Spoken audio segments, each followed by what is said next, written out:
football presented by Ram Trucks, and we have a good one for you tonight. Unbeatens like we have for you tonight. Louisiana, the Ragin Cajuns, they've been to the championship game 2 years in a row. They're used to being at the top. Coastal Carolina, the Chanticleers, they're the upstart. Only 4 years at the FBS level. They're unbeaten and looking to break through. Hi, everybody. Alongside Eric McLean, I'm Chris Cotter.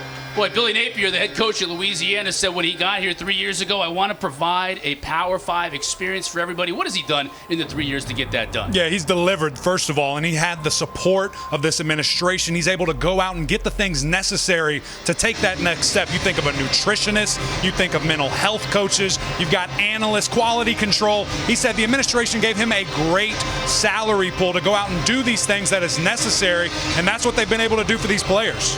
Coaches, facilities, that's all great, but you gotta have the Jimmies and the Joes. They've had them and they've got them now. Yeah, there's no doubt about it. Last year, the Ragin Cajuns had 3 guys drafted, the most that they've ever had. You take a look here on the screen. Humphreys is my personal favorite, big number 99. You see the size there. He's a nimble guy. Coach said he could have played for me anywhere I've been. Think about that. He's been at Clemson. He's been at Alabama. And those 2 guys on the left, offensively, just total fireworks. Mitchell, I think, is going to be a very special guy. But hey, don't forget about those Chants over there. They've got a defensive end, defensive tackle that really is their alpha dog in Taryn Jackson. They feel like they can move him all over the defensive line and really deliver. For more on Coastal Carolina, the 3rd member of our crew is standing by on the field, Larisha Harris. Larisha? Hey guys, well, when I spoke with head coach Jamie Chadwell this week, he said the senior leadership on display this year is what really sets this team apart from previous squads. He said it's guys like Teron Jackson, Silas Kelly, CJ Brewer, Trey Carter, who bring with them that experience as well as that expectation to win. Now, I want to keep in mind that these guys have been together since 2016 during that transition to an FBS program. Thanks, Larisha. The 3 of us have been fired up about this one since it was announced. I hope you are too. Coastal Carolina, Louisiana. 2 unbeatens next.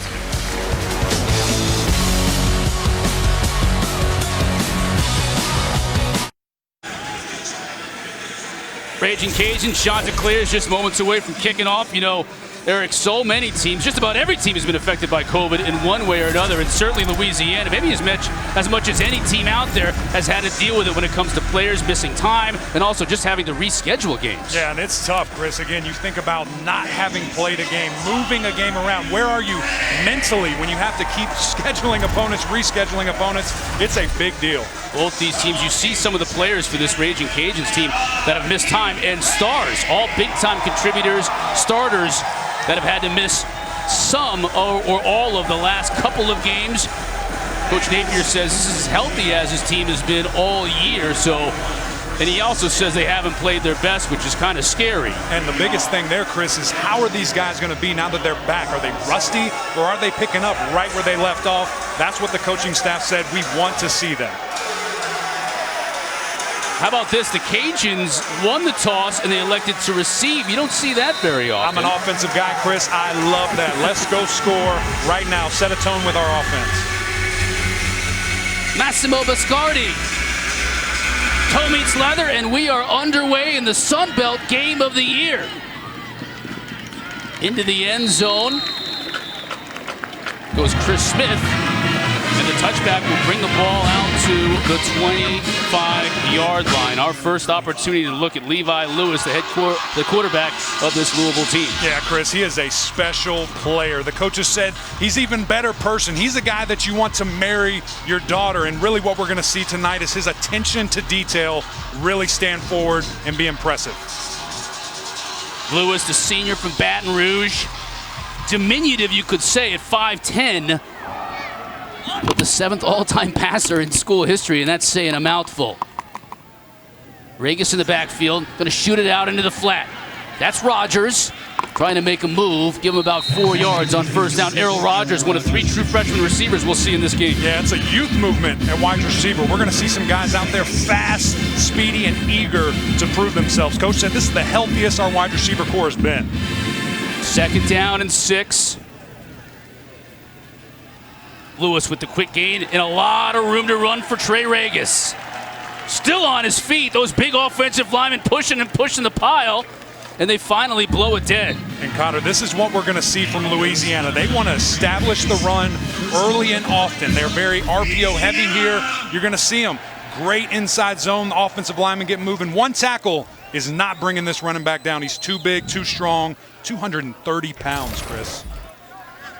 Took an entire flock of Chanticleers to bring him down. First down run for Regis. He's still in the game. He's the bigger back of this two-headed combo. Gets into the linebackers, give him about 3 yards. We'll see Elijah Mitchell, who missed some time this year because of COVID, and Regis. Regis is 230 pounds, Mitchell 218, so a little bit smaller, but still a lot of power with both these backs. And these guys love to have multiple backs. They said that's our mentality. We want to keep these guys fresh. We want to get them in and out as they need. There is no touch count. They're just kind of going as the game goes.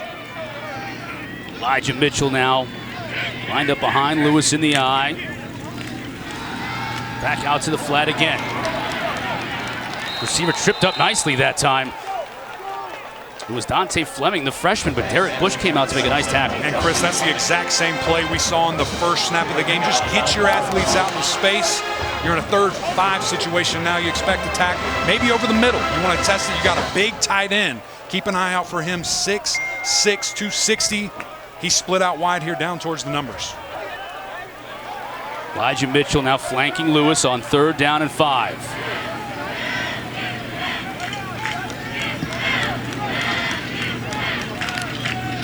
Shots bring only 3.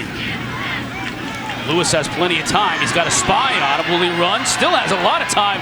Now out here into the flat to Mitchell. His running back makes a man miss and picks up the first down. How about having a running back like that in space? Yeah, and Chris, this is what they said about the quarterback. He's so hard to sack. He's such an athletic guy, and he keeps his eyes downfield. That's what's so impressive about these two quarterbacks you see today. They want to throw first. And they want to go quickly. Give to Mitchell. Still on his feet, powers his way for another 5 yards. Here again, you're going to see him. He's untackleable. The guy keeps his feet moving, keeps his eyes downfield the entire time. He doesn't want to run. He wants to get a big play downfield. Gets it to his elusive running back for the big first down. It was like choreographing dancing there. Everybody moving with him. Nobody could catch him. Chad Staggs, defensive coordinator for the Chants, said it was like catching a chicken in the barnyard, right? Mitchell trying to dance his way to pick up yardage. Can't pick up much. Maybe gets a yard as the Chants, led by C.J. Brewer, bring him down. Yeah, and that was a great play there by Brewer. They identified him as their leader up front, a guy that really is their sack master. He's led the team so far. And again, a very versatile guy. We might see old C.J. Brewer at tight end a couple of times tonight. Empty backfield for the Ragin Cajuns. Another 3rd down and 5. They converted on the last one to get the ball here into Chants territory.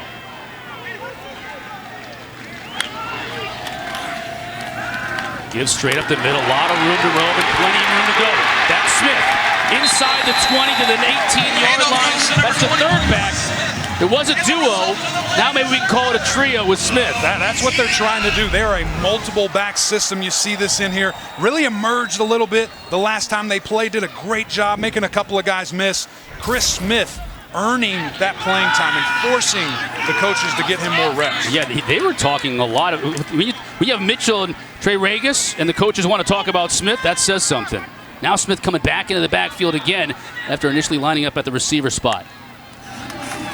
To give to Smith. A lot of room on the left side. Tripped up, but not after he picks up 6. Chris, they are going to run this ball. They feel like up front they can physically outmatch anybody they play. You see it left tackle, their leader, Max Mitchell, 6'6", 300 pounds, and they just totally move that defensive line out of the way. 2nd down and 4. Initial drive of the game for the Ragin Cajuns. They elected to receive the kick, feeling like they could get something going offensively, Eric, and they certainly have on this first drive. You got to set a tone. You got to say, hey, guys, we're here to play. Coastal's defense is really the strength of their team. They're marching down the field right now. Lewis flanked by Regis. The fake now over the middle, scores! Jalen Williams, the veteran, former professional baseball player. In a wide receiver room full of freshmen and sophomores, the old man scores first tonight. And Chris, this is what you do. You run, you run, you run. Now let's show him RPO and hit a slant right over the middle for the easy touchdown. You saw all those defensive backfield eyes were looking at that running back, want to make a big play. And they missed the wide receiver right over the middle. You can see how popular Williams is with his teammates. Nate Snyder with the PAT. And it is good. Over the middle, Chris, again, we're faking that run. It opens everything up. Louisiana up 7-0.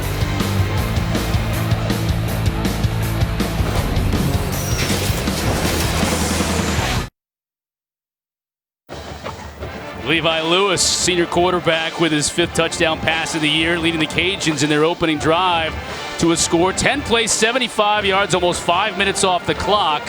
And to Eric's point, setting the tone in this game by receiving the kick and bringing it right down the field. Now we'll have an opportunity to see what the Chanticleers can do their first time with the football in their hands. Nate Snyder will kick off for the Ragin Cajuns. Reese White and C.J. Marable back to receive for Coastal Carolina.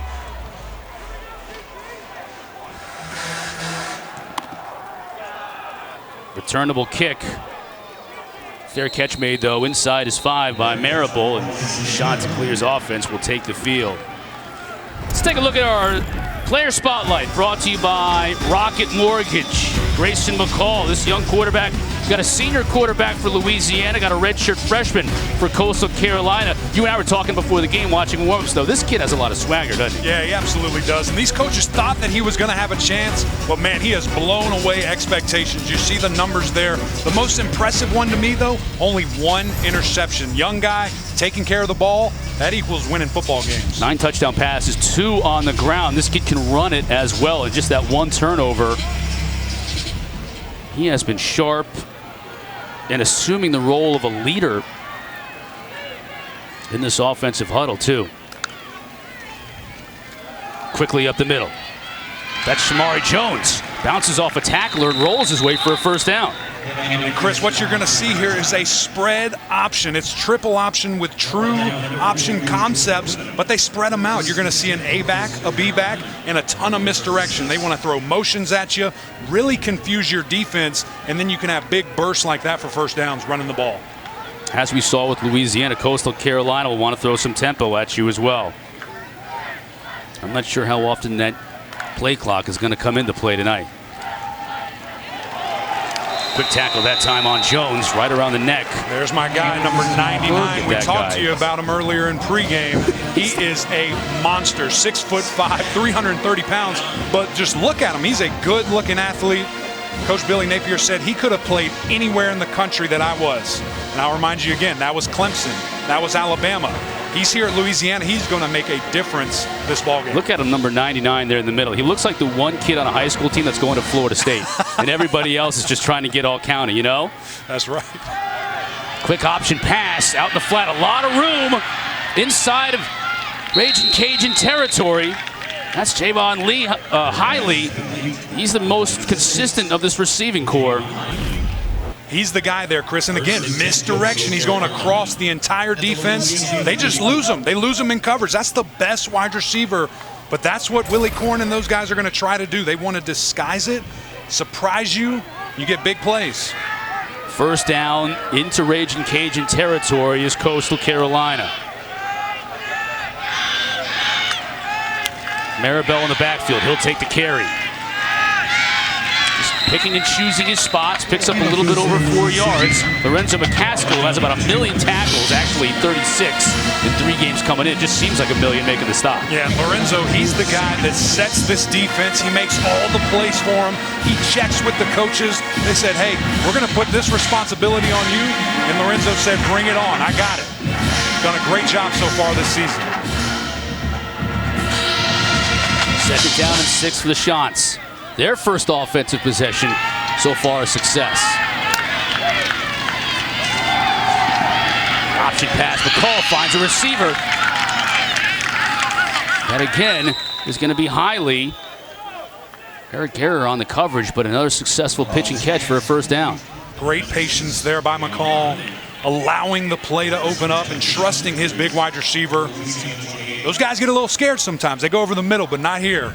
He's going up and taking it strong. 12 yards on the reception for Hiley. Take a little water break.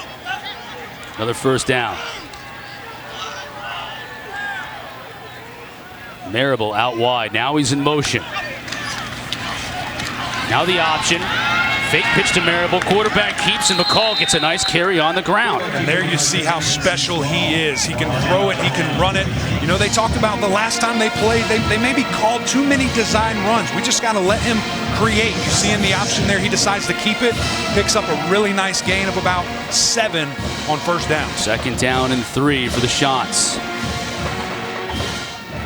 Two drives are almost mirroring each other. Louisiana had to convert 2 third downs, if I remember correctly, in their first drive.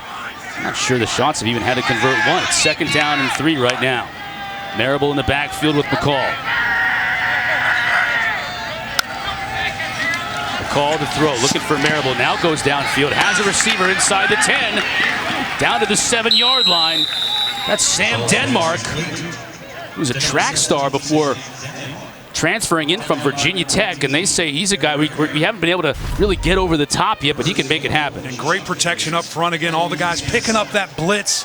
Fantastic communication, allowing your quarterback to make a big-time play, converting on another first down. 1st and goal from the 7 now for Coastal Carolina. Clock winding inside of 6 minutes in this first quarter. Rapidly moving first quarter, but still a lot of offense. McCall on the option. Marable, can he get to the corner? Can he get to the edge? No, but he gets to the 3.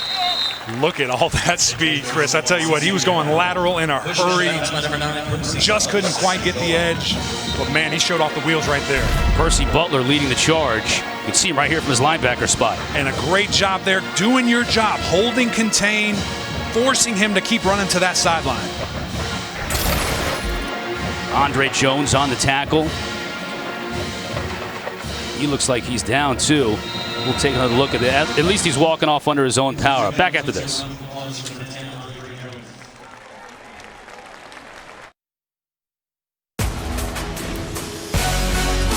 ESPN College Football is presented by Ram, built to serve. Great mullets on this Louisiana football team. We'll talk about that here in a little bit, but they've got some work to do on defense. Cajun Field in Lafayette is where we are. Ragin Cajuns took the opening kick 75 yards on 10 plays.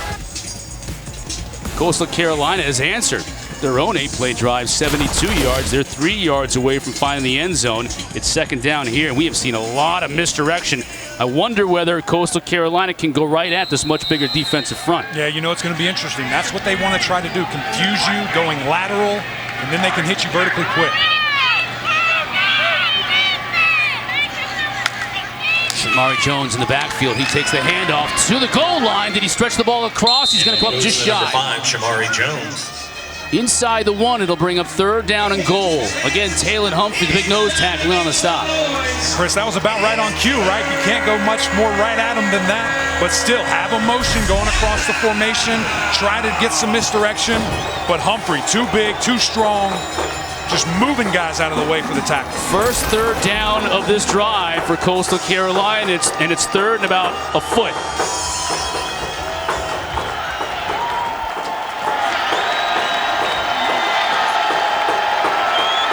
Marable in the backfield. He'll take the handoff, rolls into the end zone and scores. Great power play here again. Just trust your running back. He's done it time and time again. Hand it to him. Let him get in there for 6. You see big number 0 in there. Just great block. Had 2 guys leveraging outside, but it didn't matter. Marable too strong, too powerful. Gets in for the easy touchdown. Massimo Biscardi in for the point after try. Even this game up. Puts it through the uprights. And we told you in the open, could be the game of the year in the Sun Belt. 2 unbeatens coming in. We're all nodded. Just a little under 5 minutes to go here in this first quarter.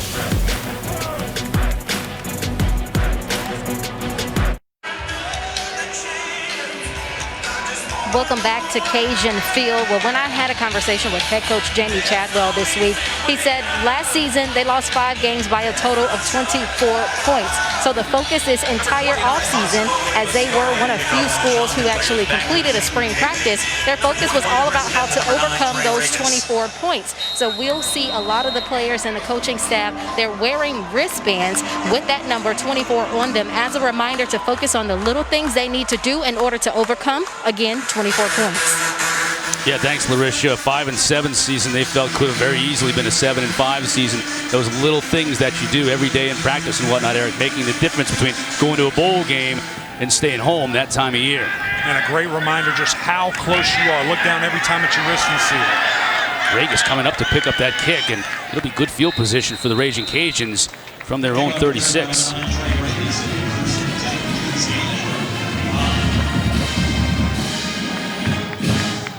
Both schools, Eric, going on 10-play, 75-yard drives, both around 5 minutes, so almost mirroring each other in their first offensive possessions. And that's about what we expected. A little bit more through the air for Coastal, but I tell you what, these Ragin Cajuns, they want to establish that run, and they're going to keep pounding it over and over again. Both quarterbacks also 3 for 3 on their drives.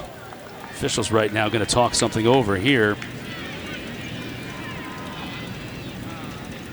Replay official getting involved, our referee Jeremy Parker. It's been a cleanly played game so far. I don't think we've seen any laundry. Tim Fitch is our replay official. My guess is we had a tackle on that kick return where a helmet fell off, and they may be just double checking on a possible target.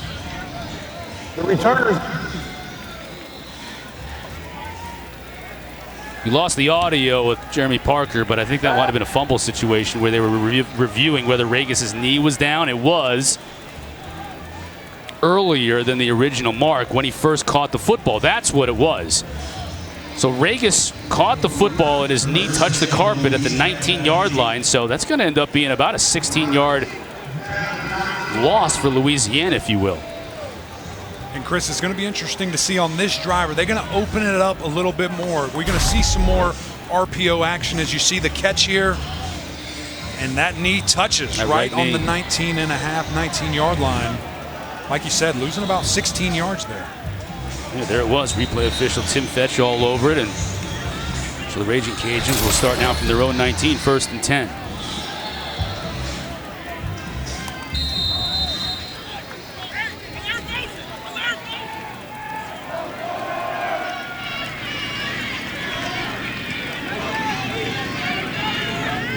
Lewis in the gun. Elijah Mitchell now in motion, going to his left. Give to Mitchell. He's met in the backfield and dropped. Handoff goes to number 15, Elijah Mitchell. And that looked like big Teron Jackson back there making a play. Again, a special talent all over the field.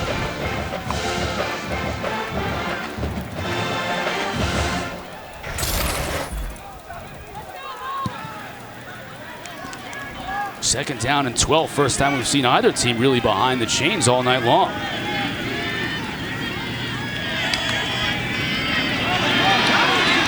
Lewis is sprint out, flag down. The offensive line just stayed still. Could be a free play. And Lewis just eventually has to chuck it out of bounds. And Chris, that's what you want to see from an experienced guy, especially at the quarterback when he knows it's that free play. Just go deep. Let's see what we can get. Have a big pickup there. Unfortunately, ball goes out of bounds. Offside on the Chanticleers. Lewis did have a free play, tried to take advantage of it, but they get some of that yardage back they lost. Second down and 8. A little more methodical here to start this drive. Taking their time to look over at the sideline, get the play in.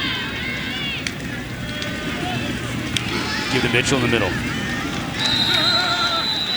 Then after a gain of maybe 2 yards, Teddy Gallagher was there, C.J. Brewer, not much running up the middle. Yeah, coaches love these linebackers. He says Gallagher, Kelly, two of the smartest football players he's ever been around. Very high football IQs. You saw they evaded some blockers, made a big tackle there, 3rd down.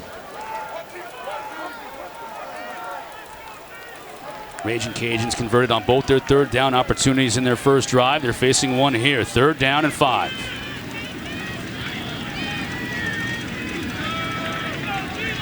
Mitchell in motion now out to the top of your screen. Lewis will look to throw. Pressure coming up the middle. Knocked down nicely. Beautiful play by the Jordan Strong.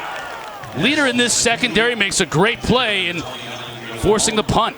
That's a huge play there, Chris. Coaches love this guy. He's a transfer in. They said he has such a great attitude, and you see great ball skills, very physical.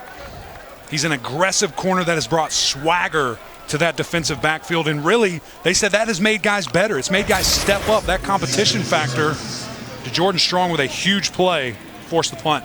Javon Hiley will be standing on his own 39 to return this kick from Reese Burns. Yet another punter from Melbourne, Australia. I know that's shocking to hear. Good kick and a fair catch by Hiley at his 34. That's where the Shots will take over. 41 yards on the kick.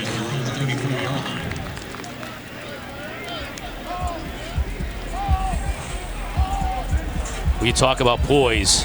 Grayson McCall, redshirt freshman on that last drive for Coastal Carolina, really showed it, especially after their defense got punched in the mouth a little bit on that first Louisiana drive. He took it right back down the field. And that's what you want to see. How are they going to respond now? A little bit of a momentum swing for Coastal Carolina here. Let's see if they take advantage. Again, Grayson McCall, a guy that is very patient. We've seen tonight, only been sacked once. So he trusts that offensive line. They're a little bit on the small side, but they do a fantastic job protecting him and moving for these running backs. Got a quick glimpse of Jamie Chadwell, the head coach here for Coastal Carolina, authoring this turnaround. McCall back to pass as a receiver. That's Hiley again. You can see why he's his favorite target. And really an underrated part of that, Chris. He had alerted where the pressure was coming from. McCall did, and he threw right at it. If a guy's coming, that means somebody else is wide open. Hiley doing a great job looking that ball in. Good gain of 8. Maribel and now Reese White, number 2 in that backfield. On the option, here's Maribel trying to get to the edge. Right at that first down marker. I think he stepped out before he got there. It might be 3rd and 2. Looks like it will be. And maybe a couple of weeks ago, Chris, that would have worked. But when you see a team that is as physical, as fast as Louisiana is, they can outrun that. That lateral stuff doesn't really work on these bigger, better teams.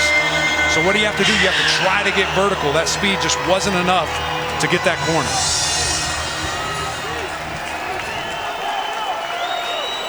Third down and 2 for the Shots.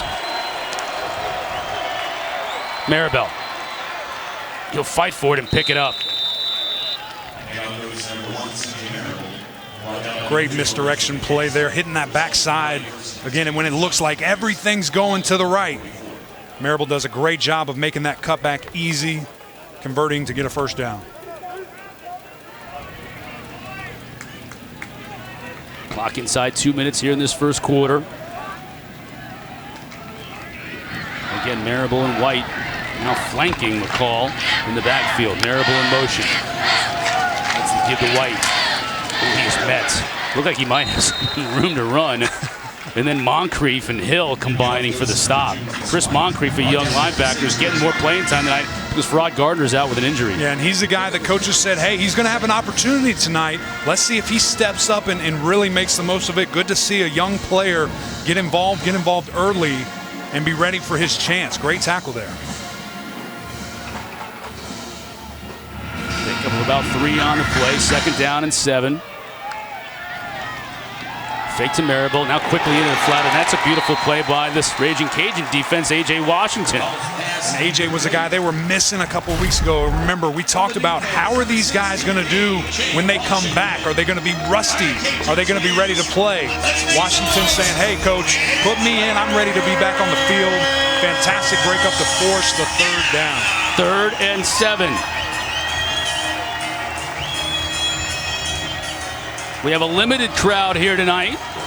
This is their second home game here at Cajun Field. They had about close to 6,000 in their first game. Looks like that's about the number tonight. We're going to get a timeout here by Coastal Carolina as they didn't quite like what they saw. Newell and Isaac, Willie Corn, the co-offensive coordinators.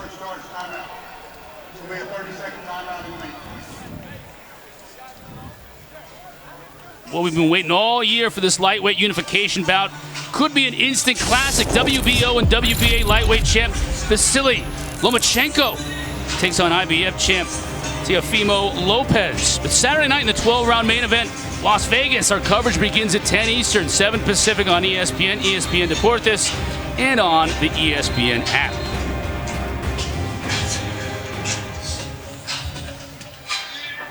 A guy we want to watch right here on the defense, Zion Hill. Coaches told us for Louisiana, that's their alpha dog. He can move anywhere. They put him all over this defense from 1 technique to a 9 technique.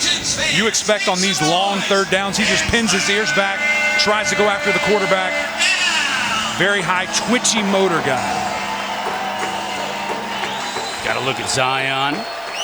New Iberia, Louisiana. Most of these players from the Louisiana area on this Ragin' Cajun team.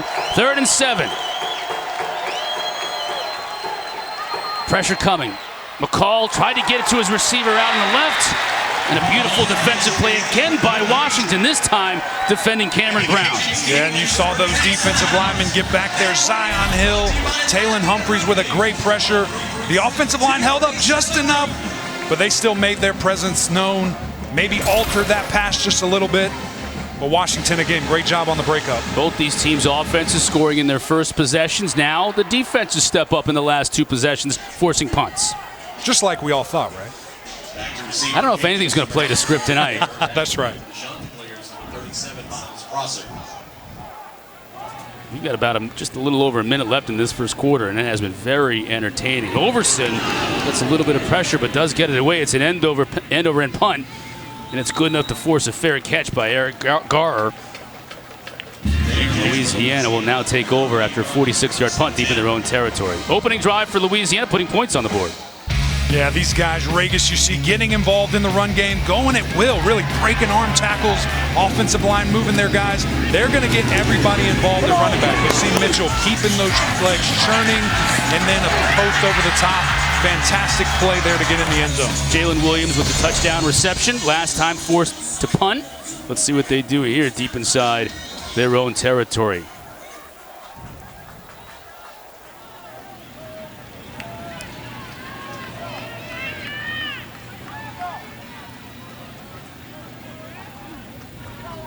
Chanticleers look like they may come with pressure on the edge. Now they back out of it. 5 on the play clock. Lewis gets it away. They do come with pressure. Now he's going deep. Has a receiver open as well. Hung it too high and was almost picked. And what a great play again when it just hangs out there and the DB can run after it. 26 there on the play. Matz did a great job of the closing speed. You see getting his hand in there. LeBlanc almost got it, though. He put those big paws up there. They really like him, especially on 3rd down. He's been one of the most trustworthy receivers so far. Trey Regis now lined up as a receiver in the slot. Now he'll come back into the pistol.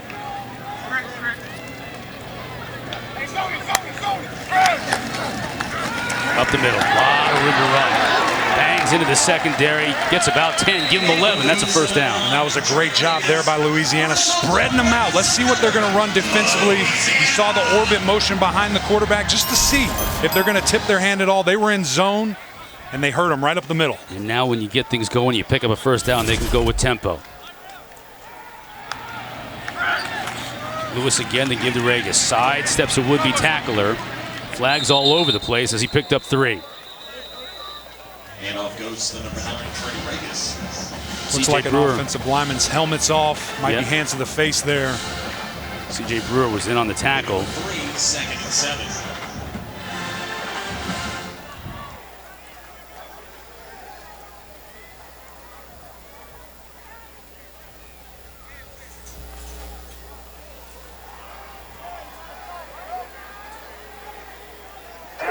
Well, we can't hear Jeremy Parker, but we know it's a personal foul. And it was against, it looks like it's going to be Osiris Torrance. You know, Cyrus is a guy this staff really likes. He's a physical guy. He gets after it. You see his helmet flying off there. Now that's still playing when the helmet is off. That's against the rules. And you know, it's unfortunate. Guy's just trying to play as hard as he can, but you got to stop. Once that helmet comes off, you've got to take yourself out of the play, essentially. It's got to be hard to do. I'm laughing because Coach Billy Napier said Torrance was 400 pounds in 8th grade. He might have been, you know, we're all prone to hyperbole from time to time. 400 pounds. I guess if you're anywhere near 400 pounds in 8th grade, that was big. Yeah, and you're doing something right. You're eating well, but no, the coach said he's lost the weight easy and was really in good shape. That's going to wrap it up for us here in this first quarter. An entertaining quarter of football. We thought these two teams were evenly matched coming in, and we'd have a good one for you, and we do. The Ragin Cajuns struck first. The Chanticleers struck back 7-7 after 1 here at Cajun Field.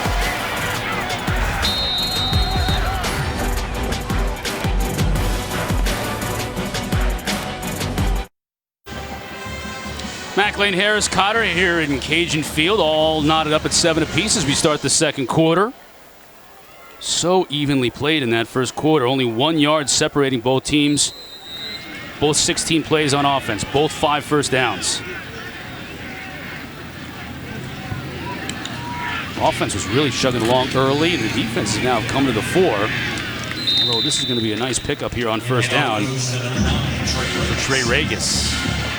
Well, it is Wednesday night, sort of the unofficial start of the weekend for college football. Sunbelt action for you, and some news and notes items that are relatively important. Nick Saban tested positive for COVID-19 today. He was notified at the practice facility, immediately went home and began self-quarantining. So Steve Sarkisian taking over the reins there at Alabama, at least for the time being, and then Florida and LSU postponed because of COVID. Oh, Lewis has plenty of time and hits a receiver. Big gain for the Ragin Cajuns. And Chris, what did he do again? He kept his eyes downfield. Lewis is doing a fantastic job of moving in the pocket, evading pressures. You see Torn getting back there, and he just keeps his eyes downfield. Keep the play alive for a huge corner route there. Great pickup. Jalen Williams, who scored the touchdown in the first quarter on that long reception, now into Coastal Carolina territory, 41 yards. And they're looking to move fast again.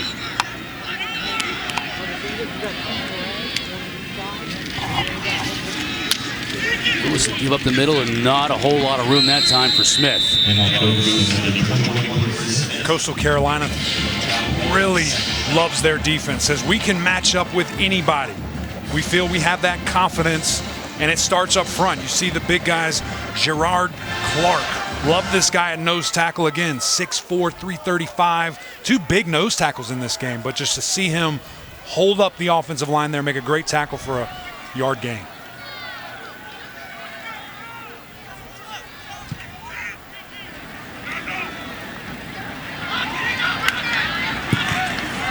Lewis to give to Smith.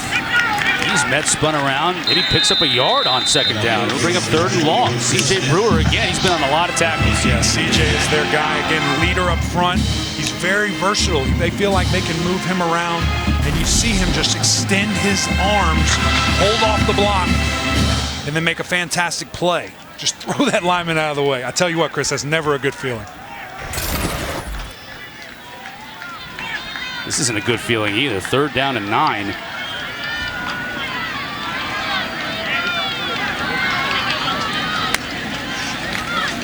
Lewis to give to Smith, who's going to try to get on the outside. Flag down. This one could be coming back. He picked up about 9 yards on the play before Alex Spillman was able to bring him down.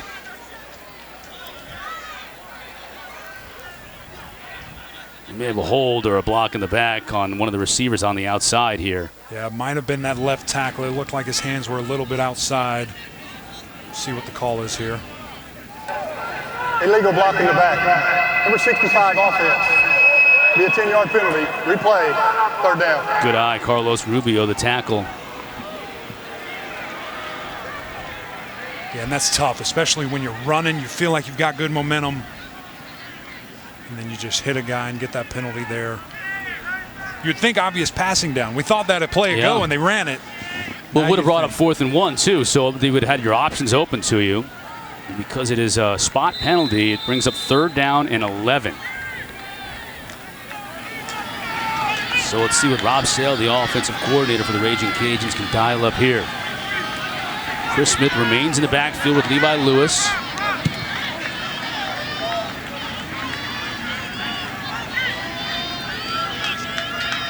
Rodgers in motion. Lewis looks that way. Now he comes back this way to Smith. Another flag down on the play as Smith gets about 5 yards. Kendrick's glad he brought him down. Let's check this flag.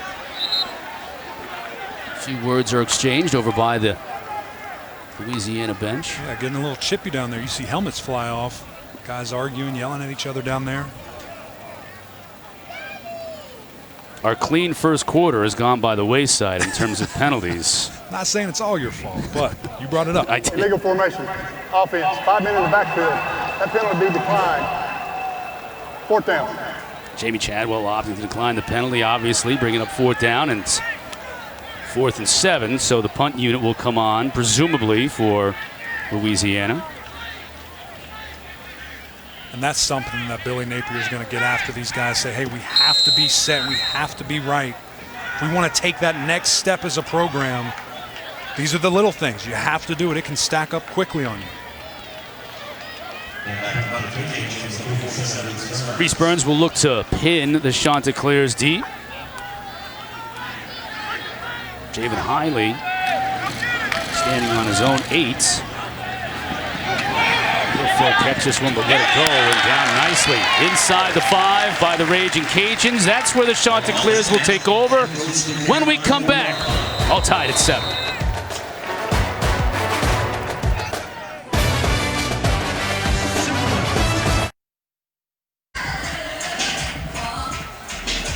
(7-7) our score here at Cajun Field. Louisiana and Coastal Carolina. Special teams have played a role in this game so far. Yeah, they absolutely have, Chris. And this is something Coach Billy Napier calls game changers. You want to change the game, go pin them inside the 5-yard line. This is where people start in our program. Great job, young guy making a play. Well, Percy Butler, one of the gunners, catching it at the 4-yard line, and that's where the Chanticleers take over. McCall looking to pass quickly. Finds a tight end. That's a nice play from your own 4-yard line. It's Patrick McSweeney who's thrust into action tonight because of the injury to Isaiah Likely, the starter. Yeah, huge loss, Chris. Isaiah Likely out of this game. Messed up his leg in practice, or in the last game, excuse me, and just didn't feel quite comfortable. Maybe this time off actually hurt them. You know, that injury creeping back up. Likely a huge mismatch problem, not in this game. McSweeney makes his first catch of the year. Gets him out from under the shadow of their own goalpost. Brings up 2nd down and 4. Marable. Now he bounces it outside with room to run. Nice tackle coming up from that defensive back spot. That was Eric Garrer, the cornerback. Showing you the cornerback can tackle too. Yeah, these guys are physical, not afraid of contact. And I guess what, if he was, that was a touchdown. You see the speed of Marable over and over again. Finally able to get to that outside, pick up a big 1st down.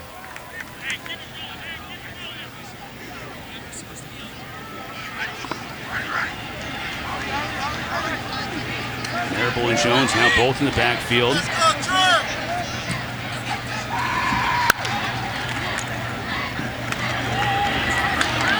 Jones, he's met, pushed back. Andre Jones. Stopped in the backfield by number 2. Keep it up with the Joneses. Andre Jones won that battle. That's right. And Chris, what you're going to see here, you keep seeing go inside, go inside. They really had their eyes in there. And again, expect to see your quarterback pull. He didn't, because number 28 at the bottom of your screen was honoring that pitch. He stayed home doing his job, but I expect to see some more outside runs here. Let's look at Andre Jones. Tackle in this 3-4 base defense for the Ragin Cajuns. Now 2nd down and 8. Marable in motion out of the backfield. McCall will look at him. Keeps it though, and picks up what he can. Mason McCall. Again, just keep having the poise to slip one tackle and make something out of nothing. Yeah, and a dangerous play there. Almost looked like we had 2 cornerbacks triggering there, trying to get in the backfield. McCall did a great job of feeling it, just escaping for the pickup. 3rd and 1 for the Chanticleers if they want to keep this drive alive.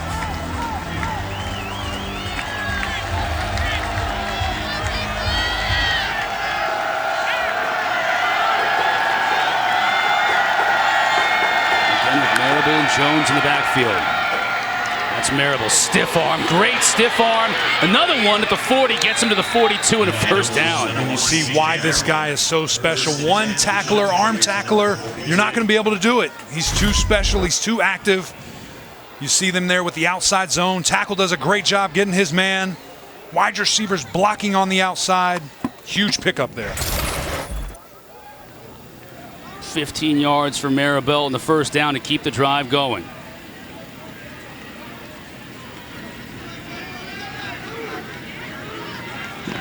Now Jones alone in the backfield. Maribel split out. It's like a different formation on every play. Maribel in motion. Call will look to throw. He steps up under pressure and gets dunked. Quarterback sack brought down Lorenzo McCaskill, the leader out of the middle of that defense, making the sack. That's his second of the year. Might have called his own number right there. We told you guys he is this leader of the defense. Sees an opportunity, triggers. Might have been in a spy there. And you've got to think, if Coastal had their big tight end, that's where they were looking for him. They were looking in that middle of the field. Isaiah likely not in this game. Got to think it hurt him there. Second down and 14. Larisha with more on McCaskill. Is, well, he is actually the person who was aggressive, crazy, and loud. He's the one that comes in the locker room, will bang his head on the locker to get the guys hyped and ready. He likes to get everyone going. I saw a big smile from Emac's face when Larisha talked about banging her head on the locker. I feel like you're familiar with that move. No, I avoided those guys in the locker room. You got to look out for them. Cameron Brown on the completion on that last play, but it still brings up a 3rd down and 7 here for the Chanticleers. Reese White in the backfield as the crowd starting to get into it at Cajun Field. Grayson McCall, the redshirt freshman, changing the play at the line. Louisiana showing pressure. Will they back out? Watch the play clock down to 2. McCall gets it off. They do come with pressure. It's picked up. Little miscommunication with the receiver who broke off the route. And McCall was dropped. He's limping a little bit off the field. Let's keep an eye on that. 4th down for the Chanticleers. Yeah, Chris, and this is tough. You see there your quarterback thinking he has time. Big 99. Does a great job of not getting a penalty. Just pushes them. I've seen that called, though, this year. You have. And you're going to start seeing it more and more as we start protecting these quarterbacks. Trickling down from the NFL. He's wincing on the sideline a little bit there. Garrett back to receive the kick. He's standing on his 13. Miles Prosser with the boot. It's going to take a Chanticleer bounce and dangerously picked up, but was by Garrett, and that's where Louisiana will take over. 7-7. Defenses have come to the fore here in this second quarter.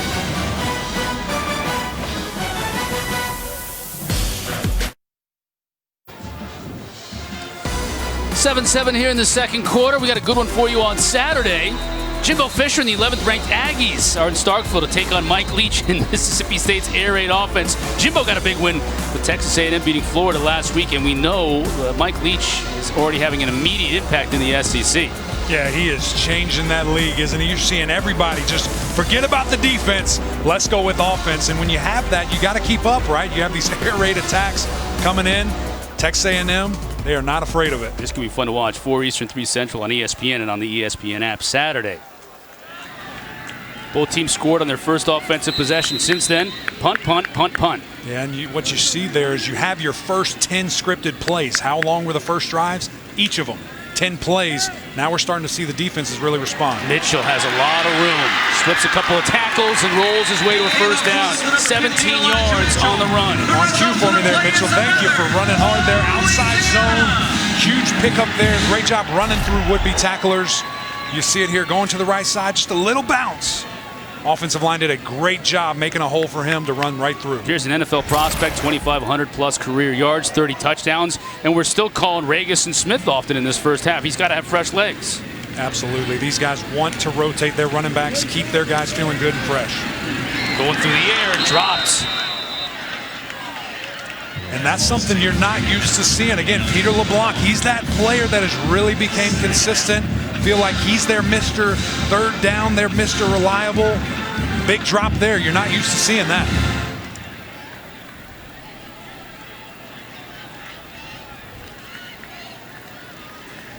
Second down and 10 now for the Ragin' Cajuns.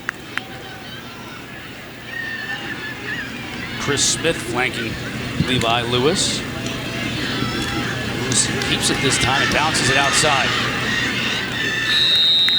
Quarterback keeper by number 4 yards. It'll bring up 3rd and 6. You saw a little bit of a power play there. You've got a big offensive lineman pulling around, making a hole for his quarterback. He looked like he had a little bit of an option. He decided to keep it. Nice little 5-6 yard pickup there. Can't see him. I mean, he's 5'10". You can hardly see him in the land of the Giants. He disappears behind his guy there. Kind of runs like James Brown, the old Texas quarterback, did. Now 3rd down and 6. Design run. On the draw, he'll come up short, just about 1.5 yards shy of the sticks. keeper by number 1. That's an interesting Lewis. play call. Again, Louisiana loves their running backs. They love what they can do and don't call too many design runs for their quarterback. You see he's a little bit of a question mark here. Looks like they're going to punt.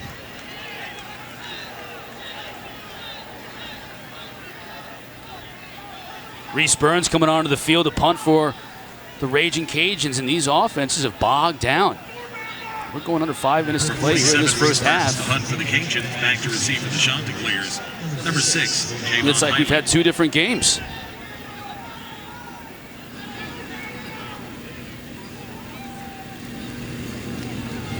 Burns, Aussie-style kicker, forces the fair catch from Hiley, makes it at his own 15. Chanticleers with the football when we come back.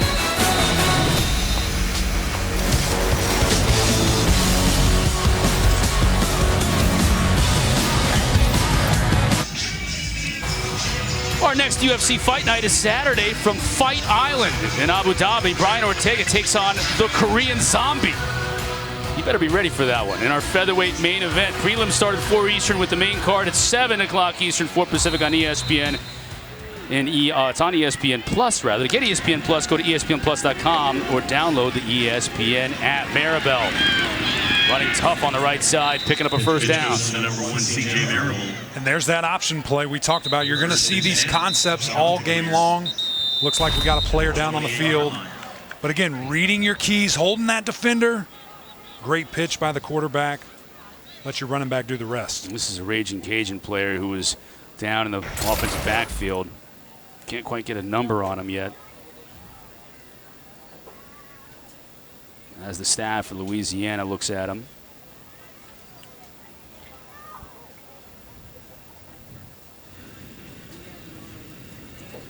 That could be Lorenzo McCaskill.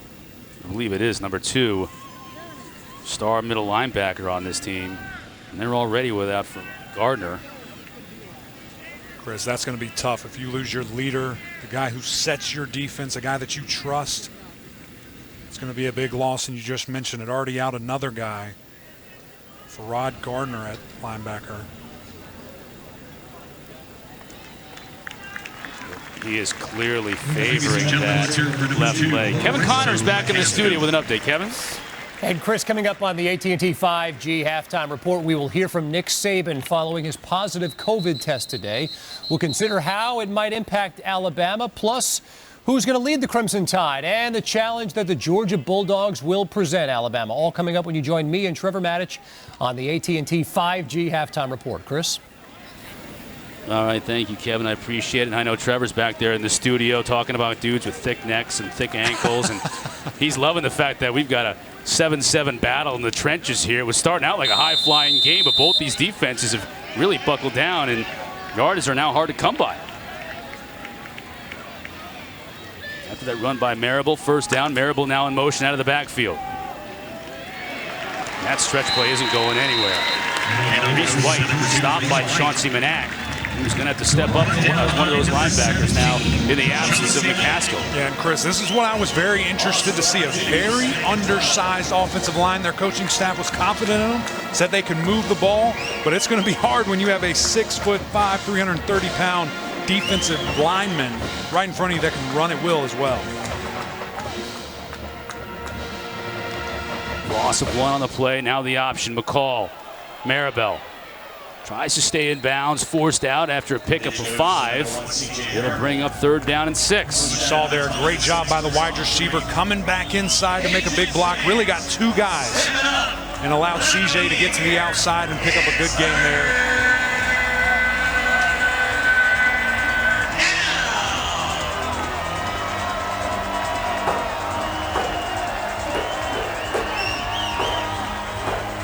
Third down for the Chants and this redshirt freshman quarterback from Indian Trail, North Carolina. Marks out the play at the line of scrimmage. Sends a message to his receivers. Rolling to his right. Has a receiver wide open and connects.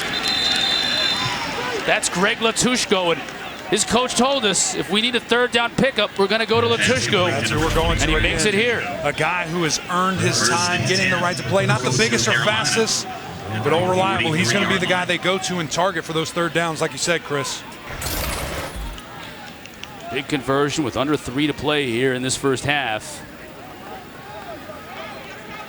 Coastal Carolina looking for that elusive, sustained drive we haven't seen since the early part of that first quarter.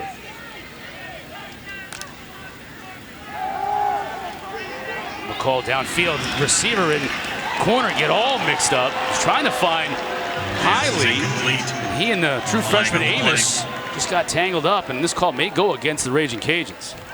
Yeah, and when you've got a young guy on your best wide receiver, you want to take advantage of that. Looks like they got a little bit of a mix-up, tie up there. Pretty physical by both guys, but just not allowing the wide receiver to get back to the ball. Easy call for the officials. Pass interference. Defense. Number 6. Be a spot foul. First down.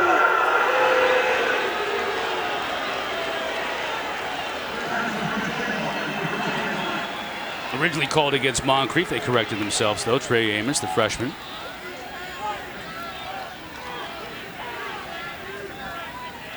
Relatively clean plate game, though. Only 4 penalties combined so far. But this is a big one. First down now is the Chants move is deep into Ragin' Cajun territory, as we've seen for quite some time.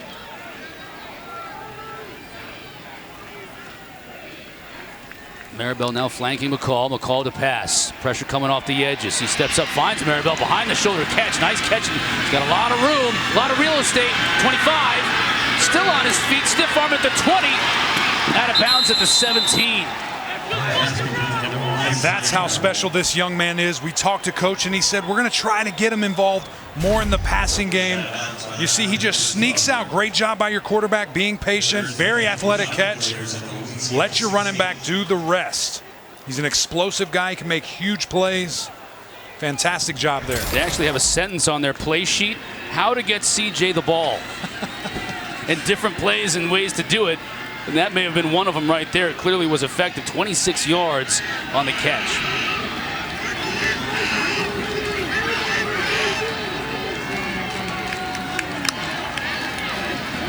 Jones now spelling Maribel.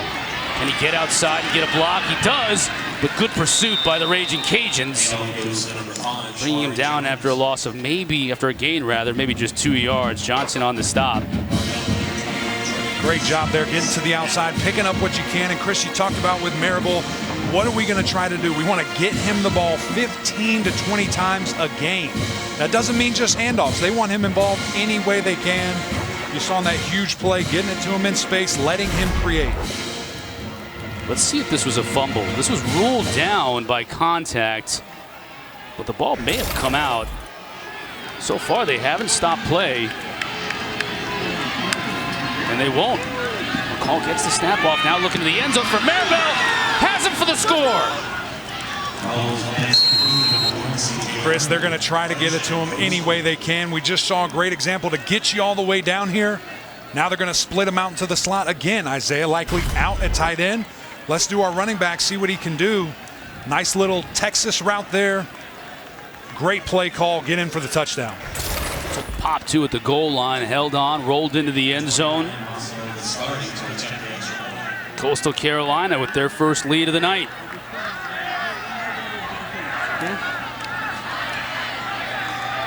Biscardi will look to make it a 7-point advantage. He can't convert. Wide on the PAT. So in a game where points are hard to come by suddenly, Coastal Carolina misses out on one. Get your best player the ball. That's what Coastal's going to do here. Easy touchdown for the lead. 17-7, Coastal Carolina.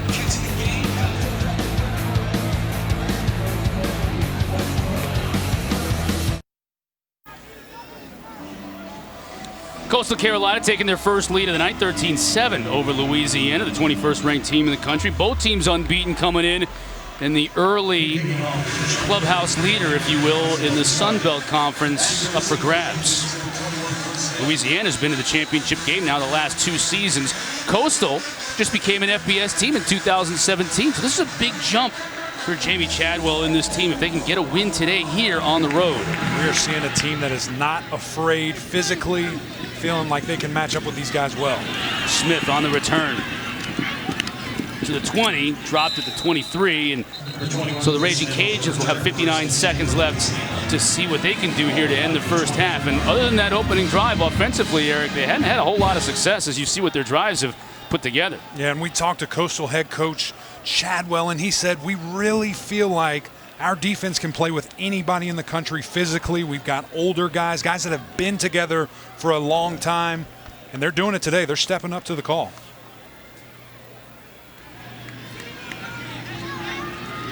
Trey Regis got a series or 2 off. Fresh legs in that backfield alongside Levi Lewis. Lewis looking to throw. Sean spring 4. Now they get to him. Gets it off and dangerously. Too hot to handle for his receiver, and that ball was up for grabs. Could have been picked by Teddy Gallagher, the middle linebacker. Yeah, and it looked like Tehran was back there again. You see him go inside move, puts pressure on the quarterback. Regis, you see him just gets back there, put pressure on that QB, releasing it quickly. Lewis did. Just a little bit high for Regis on the reception. Ron Jackson lowered the boom on Lewis as well. Adding insult to injury. 55 seconds left to go now in this first half. 2nd and 10.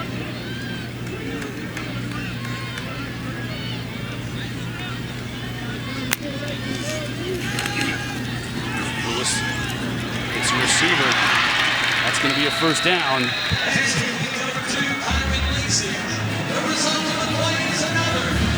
Another one of those true freshman receivers. Lacey, very highly recruited. The number 8 receiver in Louisiana, and for a high school with the type of talent they have, for a state with the type of high school talent they have, that's saying something. Yeah, and we see these freshman wide receivers sprinkled throughout this entire offense. Big 6'3", 212. He's only going to get bigger and better.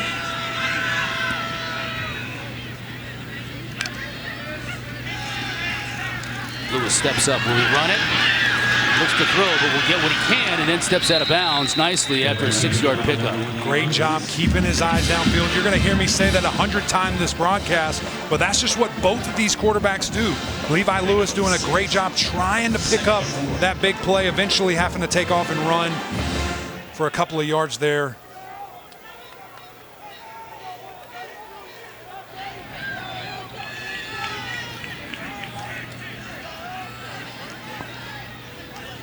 Plenty of time, still 43 seconds on the clock. Lewis, the quick fake to Regis. He got hammered as he tried to get it to his receiver deep. Really big hit. That was Jeffrey Gunner off the edge. Jeffrey Gunner announcing himself to this game. Another guy, 6'4", 260 pounds. That's a tough one right there. That's close. But you'd love to see an athletic guy be able to make plays like that. Levi Lewis bounces up. Ready to go again.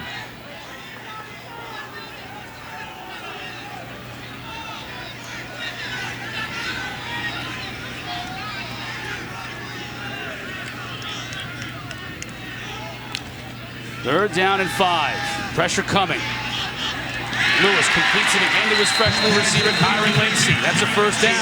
That was a huge pickup, guys. Watch here on the right of your screen. We had 2 guys triggering. They were picking up in the blitz. Running back does a great job coming across the formation.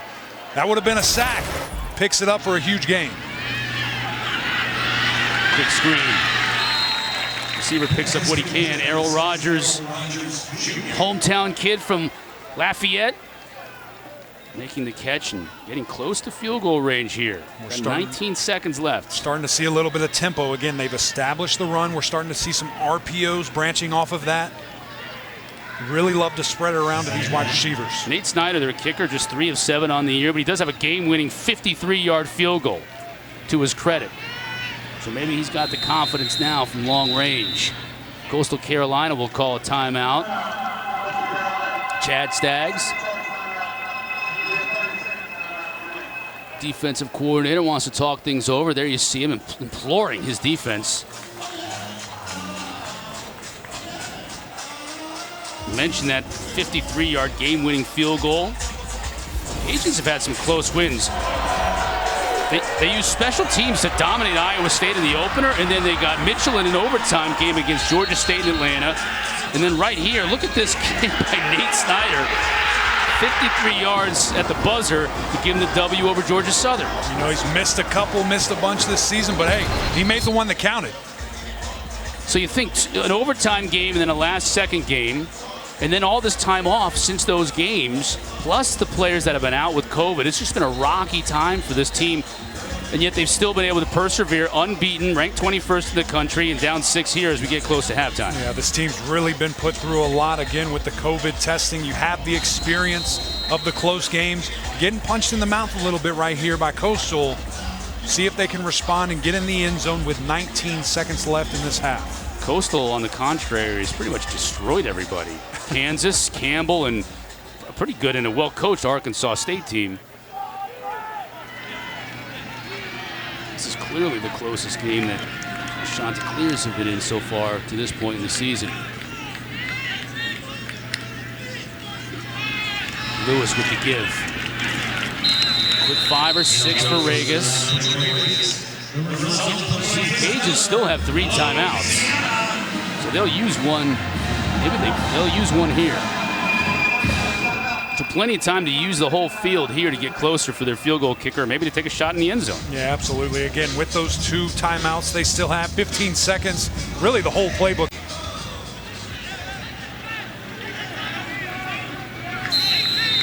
$15 to play, 2 timeouts on the board for Louisiana. Now we're going to get movement in the backfield, and this is going to move them back 5 yards. And this is what drives you crazy as a coach. Again, an experienced team, like you just said, expecting to take that next step as a champion. Silly plays like that will hurt you. Now Napier is saying that as long as he gets set, I think this is probably what the conversation is having with the official. Flag shouldn't have come out, but it did. And it's 1st and 15. Still 15 seconds remaining. Now Williams comes in motion out of the backfield. Lewis tries to find him. He's open at the 10, makes the catch, falls down at the 7. Chris, that was a fantastic hole shot again. The wide receiver just filling that space where there's a wide open gap. A fantastic job there. And what a throw. I mean, that is on a dime right in between that high safety and the low cover corner. Great hole shot right there. Again, opening up. You got 9 seconds. Chris Smith lining up in the pistol. Now he'll go in motion to empty out the backfield. Bringing some pressure up the middle. Lewis runs right at it. He'll score. And Chris, that's exactly what I was telling you about. When you go man-to-man, there's nobody home. He's too good of an athlete. You look like you may have had a spy there, but again, Levi Lewis is too special. You see there, they did bring it, but it's man across 43, no shot to make that play. Exceptional run by the quarterback. Oh, a little Heisman, okay. I see you, Lewis. I see you. He gets the baton.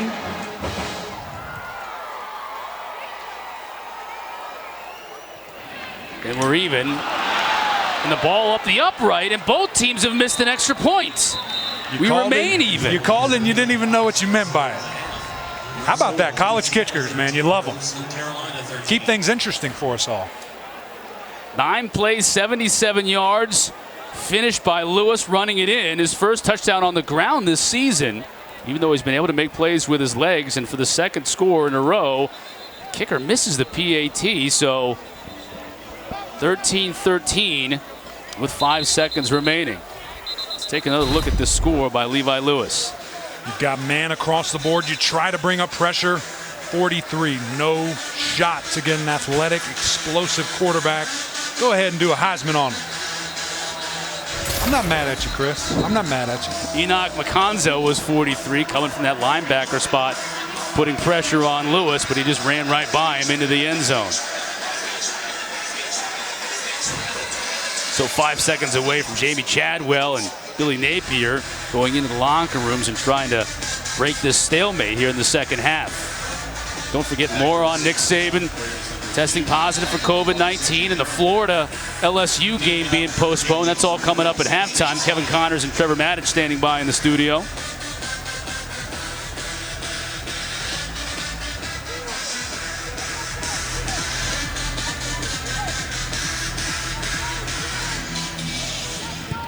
Nate Snyder kicks it deep, and a fair catch by Maribel. It is 5.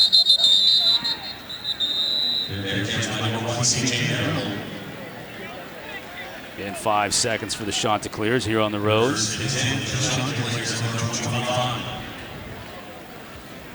Going to be interesting to see. Do you take a shot here? Do you take a chance? You got a big, strong quarterback, guy that can make throws downfield. Maybe if it's there, Chris, I think I'm taking a knee and getting to halftime. I'm happy with this 13-13 game we've got going on. Looks like Jamie Chadwell might be happy doing just the same thing as McCall will take the snap, take a knee, and we'll head to the locker rooms.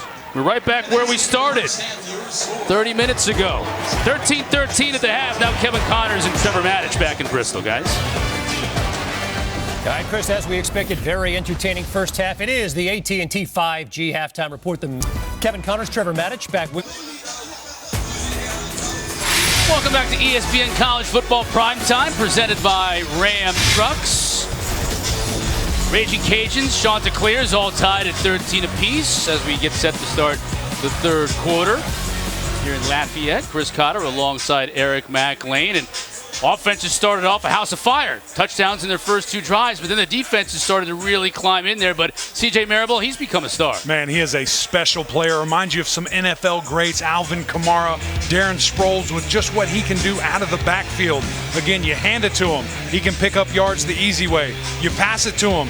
Great one-handed catch. He can create for you in space. Just an electric player. You want to get him the ball any way you can. And then you see the Texas route for the touchdown. Really an easy play and a great design from Coastal there. 90 total yards for Maribel in that score. And that put up Coastal Carolina at the time. Ragin Cajuns came back to tie this. Time for our halftime stats. Brought to you by Chick-fil-A. You know what I don't see on that stat sheet right there, McLean? Turnovers. That's absolutely right, Chris. And you got to say, are we due for? You have that feel of the game. It's been a clean game. But I tell you what, both of these coaching staffs, especially defensively, they want to create chaos. They want to create turnovers. I would not be surprised if as the game goes on, as that pressure starts to build, you see a guy try to force a pass, make a little bit extra play for a little bit extra yards on the run. You see a turnover result from it. Kicking game has played a role in this game so far. Punting game, actually, both teams, their net punting has been pretty good, and punt coverage has been pretty good. Missed extra points from both field goal kickers. Kind of set us where we are right now, tied at 13 apiece. Nate Snyder, one of those kickers, will get us started here in the second half. And C.J. Maribel, there's a good look at him. And Reese White, both deep to return this kick.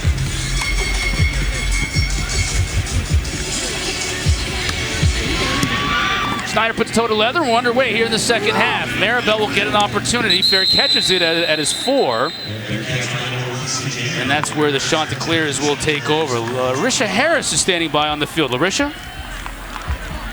Well, I had the opportunity to talk to both head coaches, and Coach Napier told me that he was very frustrated with, some of the penalties that his team had, that they really need to work on executing better. He says all aspects of his game, they just simply need to be cleaner. Now, when I talked to Coach Chadwell, he talked about how great his defense had played, and he wants to see that continue in the second half, but he said offensively that they need to do better on first downs.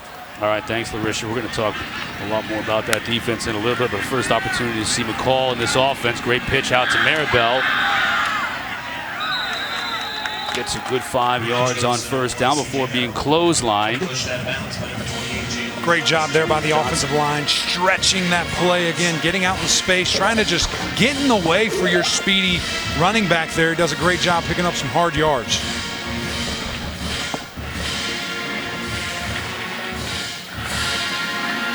2nd down and 5 for the Chanticleers. Both these teams are just joining us, unbeaten coming into this game. Ragin Cajuns ranked 21st in the most recent AP poll. That's highly in motion. He's the #1 receiver from McCall in that first half. McCall's looking now deep, rather. Tried to find Cameron Brown, who was covered very well. And Mekhi Gardner, a little bit of a push from Brown afterward. Brown thought there was a little bit of extracurricular activities there. Thought it was good physical play by the Ragin Cajuns.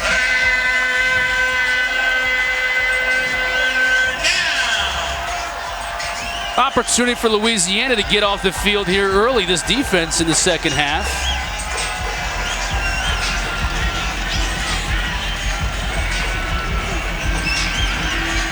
Third down and 5.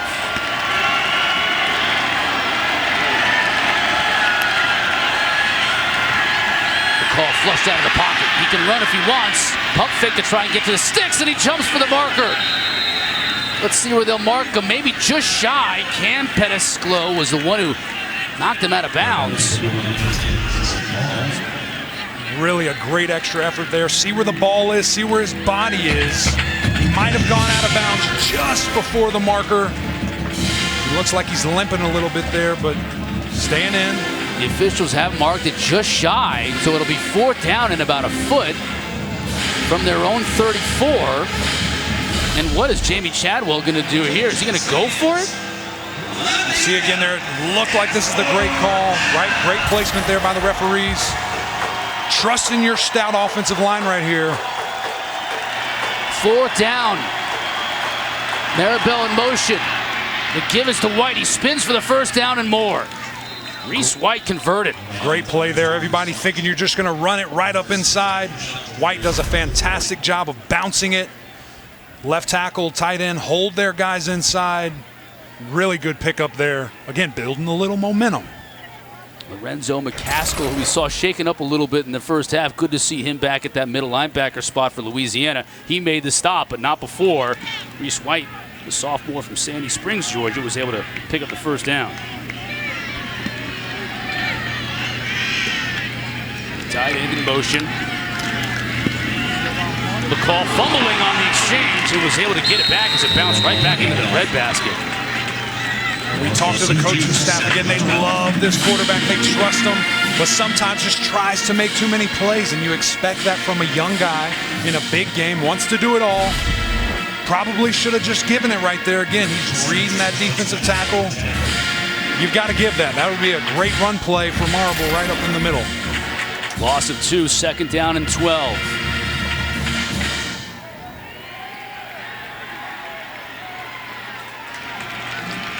Got receivers double stacked on the outside. It's one of them. That's a quick shot to Hiley.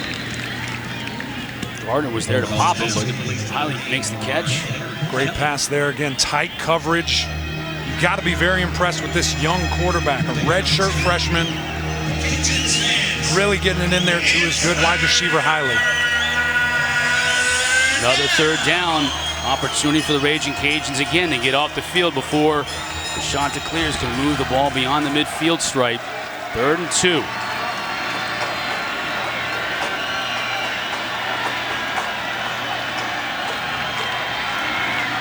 McCall gives it to the first man through. White stays on his feet. That's a heck of a run. Great effort there by White, and a little bit of a wrinkle we haven't seen quite yet, Cotter. Instead, White's acting as the B-back there, or the fullback, if you will. That's that quick dive. We have yet to see this. Again, the defense not expecting it. It's so fast. When you're that close to the line of scrimmage, everything's intensified. The speed picks up. We've yet to see them do that. Executed greatly there for the first down. White just escaped Zion Hill's ankle tackle to get to the line of scrimmage and then beyond. Picking up necessary yards for yet another first down.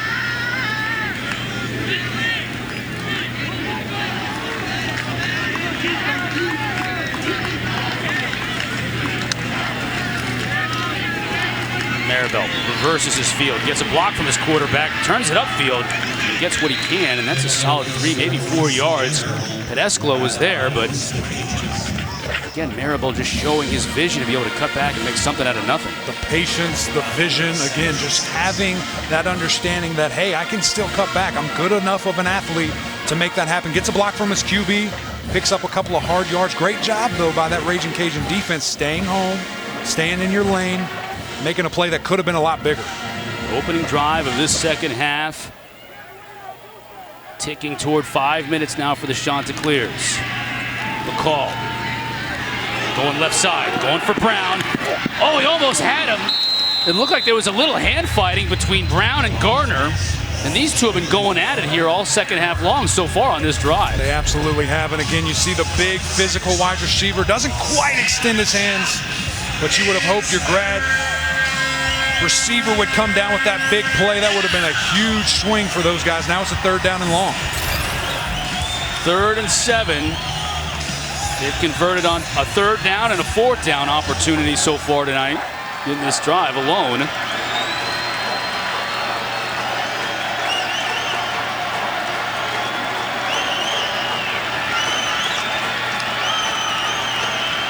Call sprints right. Latushka. Why he's on the field. Again, it was a quick speed out. Gets right to the sticks. Was a great job. Great play design by Mr. 3rd down himself. Latushka does a great job. Secures that catch and then goes and gets that 1st down. Just has a nose for the sticks, doesn't he?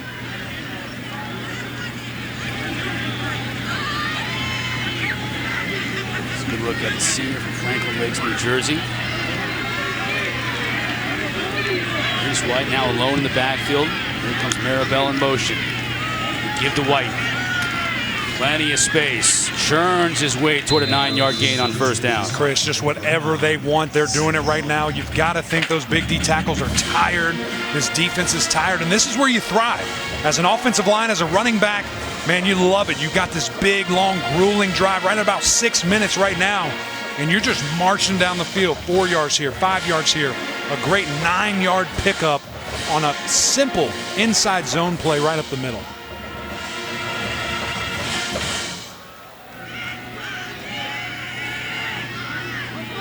White and Jones now in the backfield. Jamari Jones, fresh legs for the Chanticleers. That's Jones with the carry. 1st down for Coastal Carolina.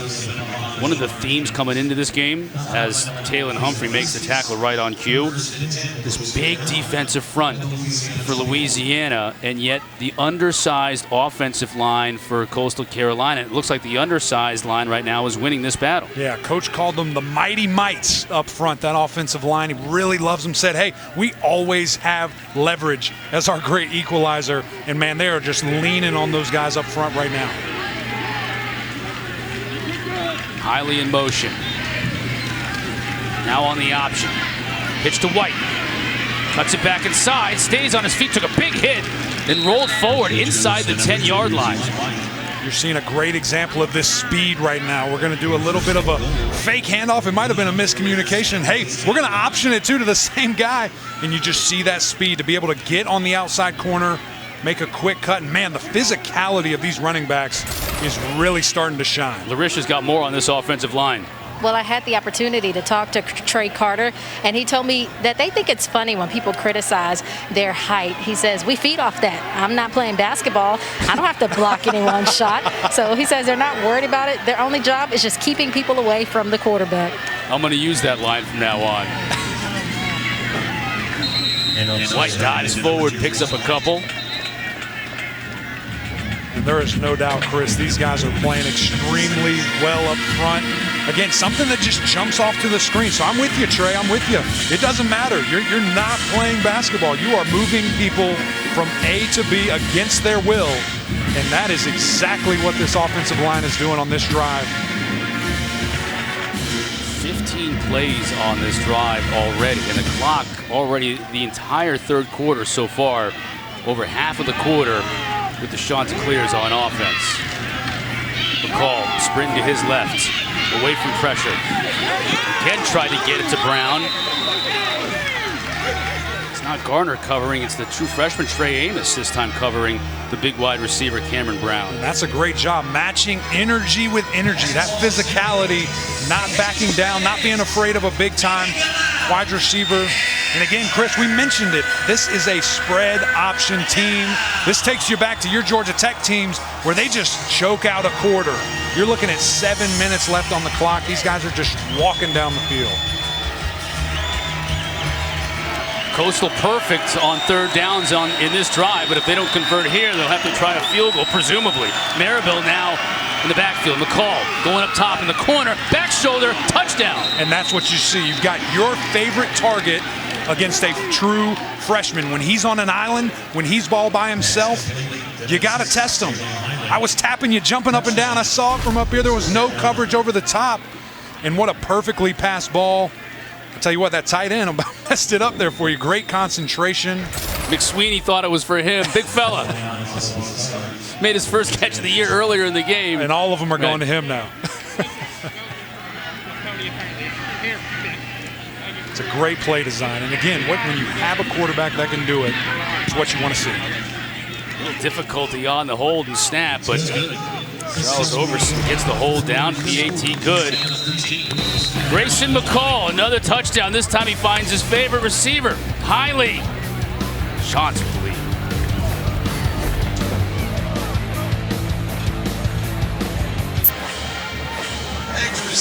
Chants have retaken the lead here in Lafayette, 20-13 over the Ragin Cajuns.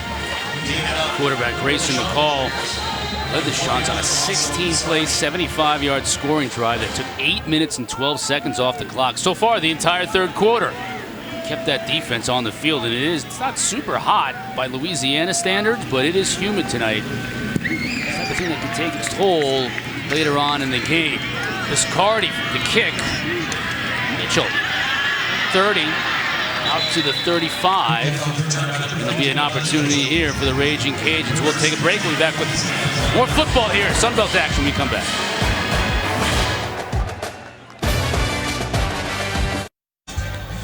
Kick off your Week 6 NFL Sunday at 10 a.m. Eastern with the Countdown crew on ESPN. They'll have all the early breaking stories, injury updates, and previews of each and every game right up to kickoff.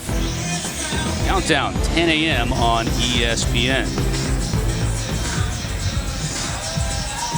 You know, watching this game makes me think, it makes me wonder who the second best team in the state of South Carolina is. Wait, I guess the way the Gamecocks have started, it can't be them, so it's got to be Clemson. Chris, I love that you brought it up. It's clear-cut number one, but for number two, I'm leaning towards this Teal team. You've got a superstar at running back, an emerging star in Grayson McCall, and a defense that they are not afraid to line up against anybody. I like my chances with Coastal Carolina. Chanticleers defense now first time in the entire second half they've taken the field, so they should be fresh. But look at this man. This is Trey Regis. He has over 2,500 career rushing yards. He is a powerhouse. You know, I'm never going to correct you outside of right now, but that's that offensive line. Look at these boys moving that pile. That's what you love to see. Go out there and get those extra yards. 17 yards, and now Lewis is going to bring it down and hit his receiver Williams. That's a big-time connection, and just like that, Ragin Cajuns are moving quickly, and they're at the 35. And you're seeing tempo. Again, establish the run, then let's hit an RPO. That's what the coaching staff told us we were going to see. Playing it to perfection right now to start the second half. Regis in the backfield with Lewis. Regis again. This time absolutely nowhere to go. And a great response, right? Again, defense comes out a little bit sluggish. Ragin Cajuns just marching down. Great to see them stand up tall. You've got big 52 there, C.J. Brewer, a guy who's just going to cause a pile. So strong and powerful. Ron Jackson as well in on the tackle. There's Brewer. Called his name a lot tonight. Slows this drive, at least temporarily. Now second down and a long 9.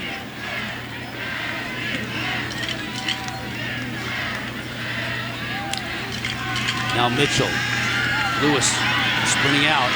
Has a lot of room to run. If he takes it, looks for the stick and gets there. First down, Ragin Cajuns. And this again, you're seeing how explosive this quarterback is, what he can do when things break down or he doesn't like what he sees. Great job there by the running back, unintentionally kind of making a block on the edge and allowing your quarterback to pick up a huge gain.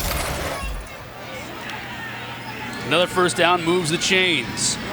7 for 9 on third down.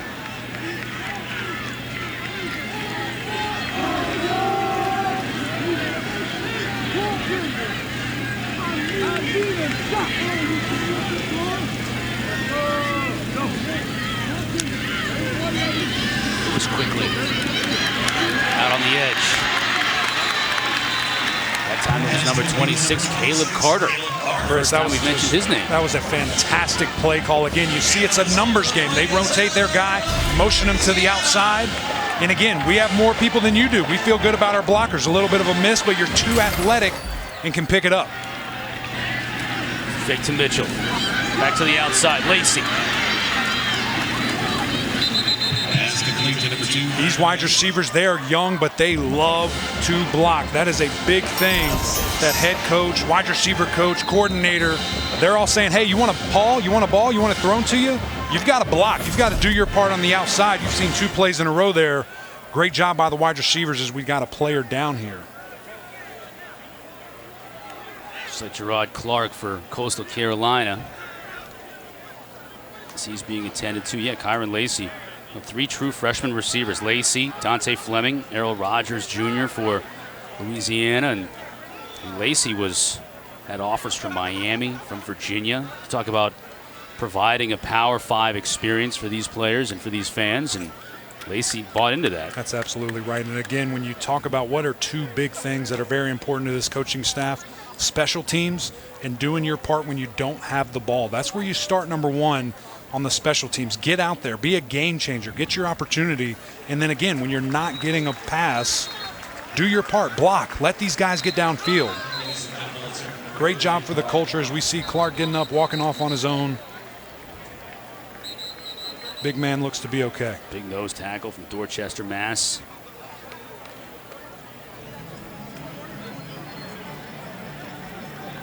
What an adjustment that must have been. Dorchester to Conway, South Carolina. A little bit different. A little bit different. Very different, especially in December, yeah, January, and February. That, huh? Very different in a very good way during those months. Yeah, welcome back to the South, my man. Thank you. Good to be back. Good to be back here at the Sun Belt. We got a good one brewing for you. Late 3rd quarter. Cajuns looking to answer. Mitchell up the middle. Bounces it outside. He'll get to the score easily. Like you said, again, when you have such a special running back, really you have a trio, the 3rd one emerging. But Mitchell, preseason, first team, all Sun Belt, Doak Walker, watch list. He can do it all. And again, when you give him space, great job by the tight end, hooking his guy. Receiver comes down and blocks. Makes it easy for him to get to the outside.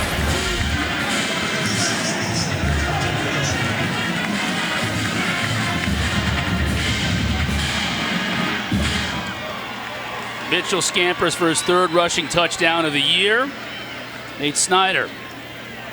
As we've seen tonight, this is anything but automatic, but Snyder splits the uprights perfectly. 7 plays, 66 yards, my friend. Great job by the wide receiver again, sealing his guy. Easy touchdown.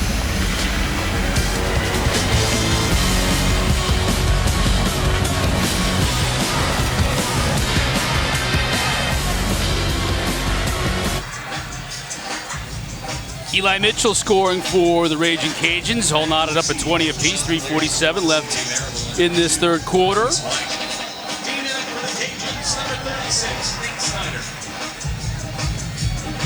That was a quick drive, relatively speaking, by Louisiana in reference to Coastal Carolina's drive that took over 8 minutes to start this 3rd quarter. Snyder kicks off, fair catch by Maribel, 25-yard line for the Chanticleers. Last time Coastal had the football, long scoring drive. And again, Chris, what you want to do with this offense is convert on big 3rd downs. White doing a great job doing his part, picking up some hard yards, really showing off his electric just playmaking skills. And then who is it on 3rd down? Mr. 3rd down, of course, Latuska. And then the big play on the goal line. Just throw your hand up, say, hey, I've got a young man on me who is not ready to guard me. Easy touchdown play. Defense got a little bit of a break there for Louisiana on their offensive drive. So they're going to need to respond here to McCall, who has been sharp tonight. Maribel in motion. Jones up the middle. He bounces it outside. give him about 4 yards. Lorenzo McCaskill wrestles him down. Tough pickup there again, being patient, allowing your blockers to make something happen for you, and then you just see the athleticism able to spin for a nice 4-yard gain.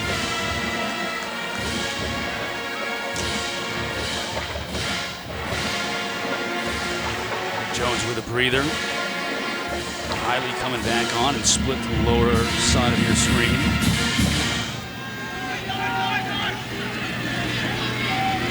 Maribel in the pistol. Fake to Maribel. Quickly out to Hiley. Great play design and very effective. First down. It really is, Chris. When you have such a special receiver as Hiley, you want to put him in a position to be successful. You see him motion in, go across the defense, confuse his guys, lose his man. If it was man-to-man in a huge pickup, 13-14 there on just a simple speed out.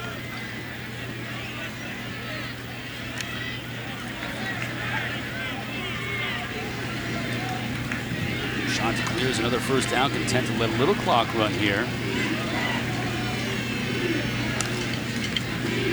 Now on the option. Call, fakes the pitch, keeps it, gets drilled. Quarterback keeper by number 10, forward for a gain of about 4. That was probably the first time we didn't see any extracurricular activity, any movement, motions. That was just true speed option to the right. Great job on the fake. Try to pump his receiver, make him jump to the outside as a 3-yard gain.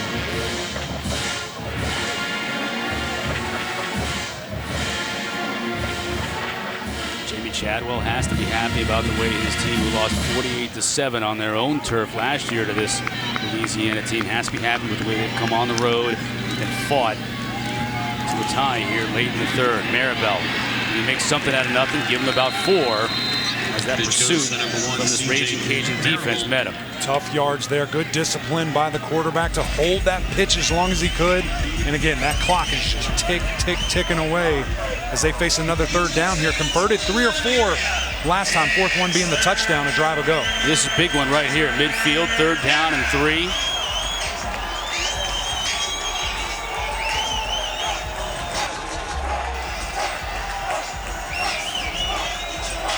Sean's having a hard time getting lined up. Play clock now at 10. A lot of confusion. Now they're going to have to call a timeout.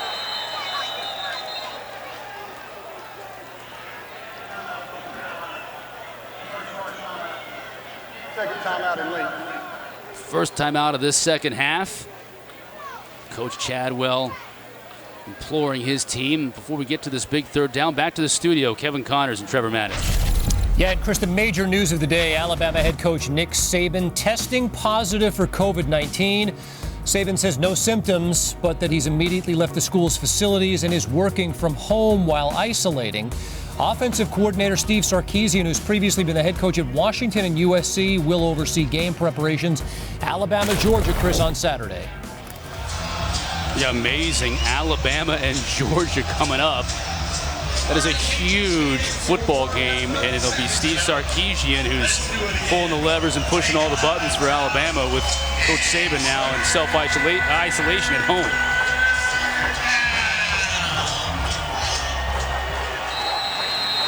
Big third down here for the Chants. 7 of 10 on the game.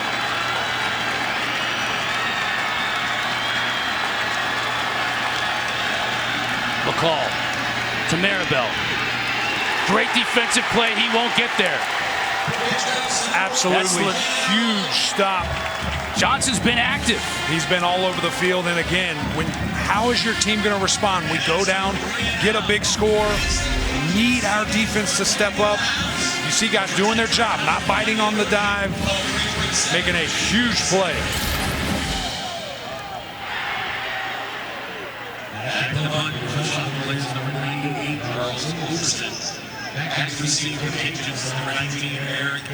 Now we're going to see, can this Billy Napier team make a difference with special teams? They put so much emphasis, practice more than normal.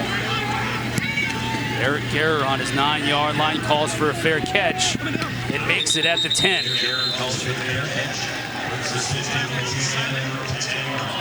And the kicking game for Chanticleers, forcing Louisiana now to start a drive deep in their own territory once again. On our Week 6 Monday Night Football matchup is Kyler Murray, DeAndre Hopkins, and the Cardinals, and Big D to take on Ezekiel Elliott and the Cowboys. Tough break for the Cowboys this past week. Let's see how they bounce back. Just as an entire franchise, really. 8 Eastern, 5 Pacific on ESPN. ESPN Deport this in the ESPN app. Our coverage begins with Monday Night Countdown, as it does every Monday at 6 o'clock on ESPN. Check it out. Yeah, you mentioned Dak, man. Prayers out to his family and him on a speedy recovery. It's just tough to see because he's so universally well-liked, too. And just how upset he was, because it is just a very dramatic moment. Lewis steps up. As a receiver, that's intercepted! Hung it up for the second time today. And this time, the Chanticleers make him pay. Chris, we told you that it might be coming. Guys getting too comfortable. Big play turnover. Was great to see that. And we're going to see a turnover cloak. As you see, he just hangs it out a little bit too much.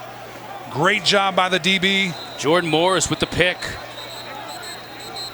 I mentioned that the turnover cloak is going to make an appearance. Night gathers, and now my watch begins, Chris. And this is another one of those young players, a sophomore from Rock Hill, South Carolina. You mentioned how the Jordan Strong transfers in from a junior college and becomes the leader. And so many of these young players that we've seen tonight make plays, whether it's Derek Bush, whether it's Jordan Morris, all following his lead. That's a huge play. On the option. Now he's going to look to throw. Receivers hung up. He'll run, and he has space. 10, down to the 5, puts his shoulder down, and he'll get a 1st and goal for the Chants to 4. You want misdirection? How about this? We're going to fake a handoff, fake a speed option, and then we're looking for a dart across the middle. As you mentioned, the receiver got a little bit hung up. You're just seeing creativity there. Let's go to the 4th quarter. 2020 as we head to the final stanza. The Chants have all the momentum and the football on a 1st and goal when we come back.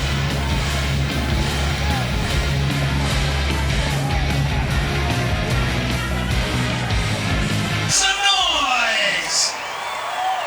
ESPN College Football Primetime presented by Ram Trucks rolls into the 4th quarter. All even at 20 apiece in the Sun Belt showdown with the Chanticleers of Coastal Carolina threatening. I'll call keeping on the option. He won't get much, maybe a yard. Yeah, Chris, I would have liked to see them keep it inside or take a shot out on the outside. Again, you got man coverage, no help over the top. Again, you're trying to outrun these guys. These are great athletes that Louisiana has. They're fast, strong, and physical. You're going to have to go right at them. You can't outrun them laterally. It's a Ragin Cajun defense that was on the field for 11 minutes and 53 seconds of that 3rd quarter. Can they bow up here? Maribel is split wide at the bottom of your screen. Now he's in motion. McCall sprints out to his right. Will he keep it himself? He does. Dives for the end zone and scores. When you have a quarterback this athletic, get him out in space. You've got so much misdirection going on. There was a jet sweep. There was a fake handoff. Let's actually do a rollout as you see all that stuff for the defense to look at. Quarterback makes a fantastic decision. Decides to keep it, tuck it, and run.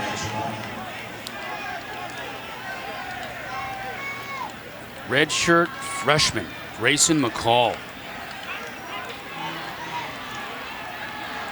Those fans down there in Conway, Myrtle Beach area just salivating over the years they may get with this young kid as he continues to mature and just gets better. Yeah, he absolutely does. The patience, the play calling that he does. Again, all that action in front of you. Just tuck it and go get it yourself. Coastal up, 27-20.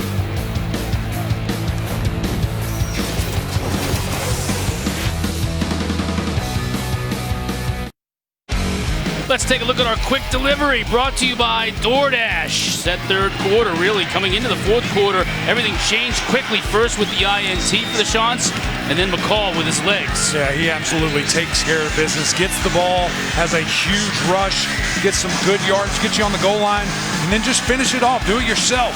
Get in that end zone. Great decision to tuck it and run. Jamie Chadwell's Coastal Carolina team back on top. Bouncing kick.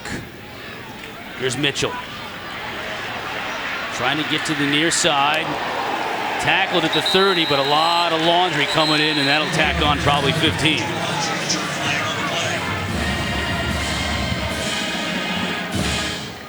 Mitchell ain't easy to get down. Sometimes you got to do everything you can to bring him down. On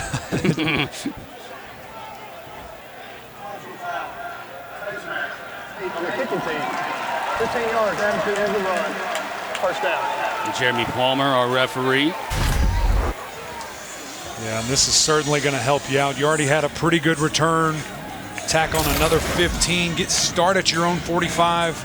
Let's see how they respond here. It's Amari Kelly guilty of grabbing the face mask. So you're right, very good field position starting out for Louisiana, starting at their own 45. It's Coastal Carolina team that media picked to finish last in their division at the start of the year, and here they are. Not only are they unbeaten with a win already in conference play, but leading in the fourth quarter at Louisiana. Lewis back to pass, has all kinds of time, now flushed. We'll just have to throw this one away. You know, I think they're really taking this personally, Chris. We talked to these guys and asked them, do you pay any attention to it? We talked to the coaching staff. They said, no, you media guys don't know anything about football. And it made us all bust out laughing. But he's right. You know, it's so hard to tell with these teams, and you never know how they're going to play inspired football. And really, it started with this defense, and, man, they answered.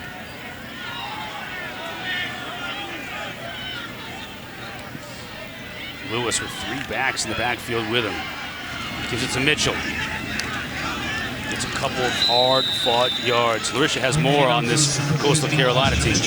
E-Mac, you talked about the guys taking it personal. They definitely take it personal. I talked to Silas Kelly, and he says, you know, being picked last, they didn't forget. That was very disrespectful. They felt like it was disrespectful, and so now they have a chip on their shoulders. He told me, you know, we know what type of team we are, so we use that as motivation. He says the fans, people can either get with it or they won't. There's a look at how the media voted early preseason on the Sun Belt Conference. Of course, Louisiana picked to get back to the championship game for the third straight year in a fight tonight. Lewis. Will he scramble? He will. Makes a man miss. This is what makes him so dangerous. Wow. 30, 20, still on his feet, cuts it back inside, gets a block. Will he get to the end zone? Down to the 1. What a run by Levi Lewis. You saw down at the bottom of your screen, they tried to do a switch route. Really opened up the passing game. And again, not open. Keeping his eyes downfield. Decides to make the big run. We've got tempo. Mitchell looks to finish it off. Driving to the end zone. Gets there. And Chris, this is what you wanted to see. How is Louisiana going to respond?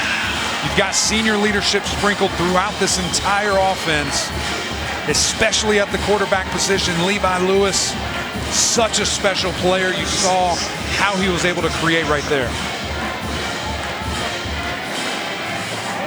Lewis's big run of 51 yards set him up at the 1. Mitchell finished it off, his second rushing touchdown of the night.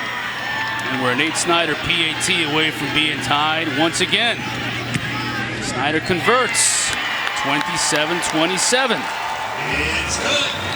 12:44 to go in the fourth quarter. Your score, Louisiana 27. You see how special this quarterback is, his ability to create nothing open, just take off and go do it with your legs. It's all the way to the 1 yard line. Quick response score, it's all tied up.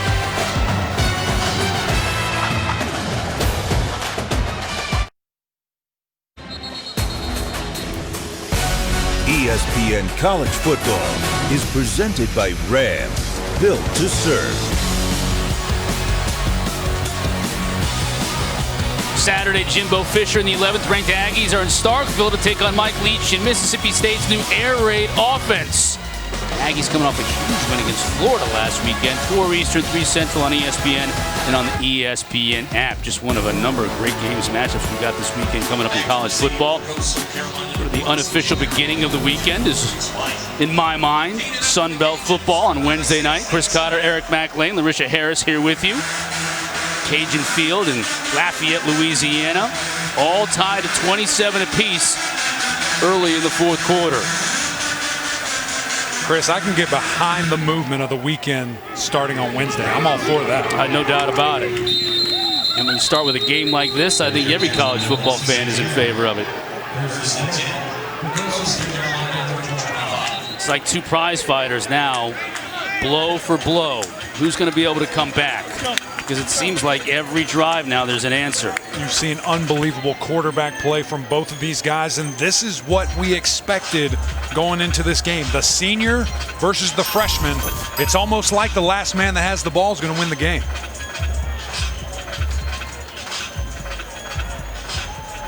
Now it's the redshirt freshman's turn. Grayson McCall. It's an offense that had two offensive linemen opt out before the season even began.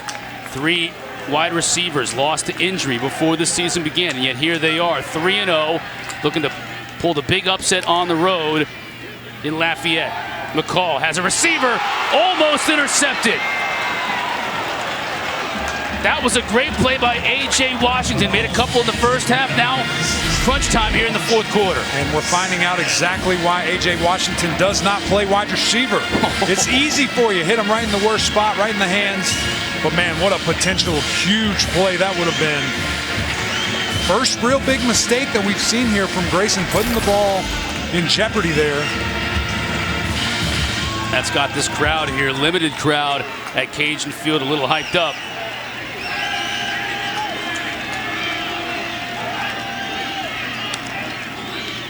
McCall to give the Maribel.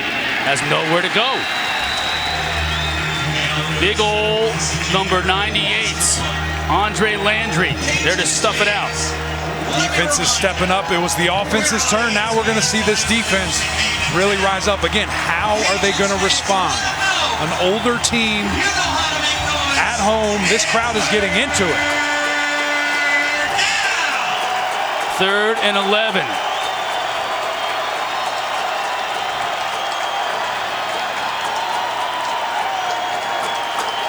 Will the Ragin' Cajuns bring pressure?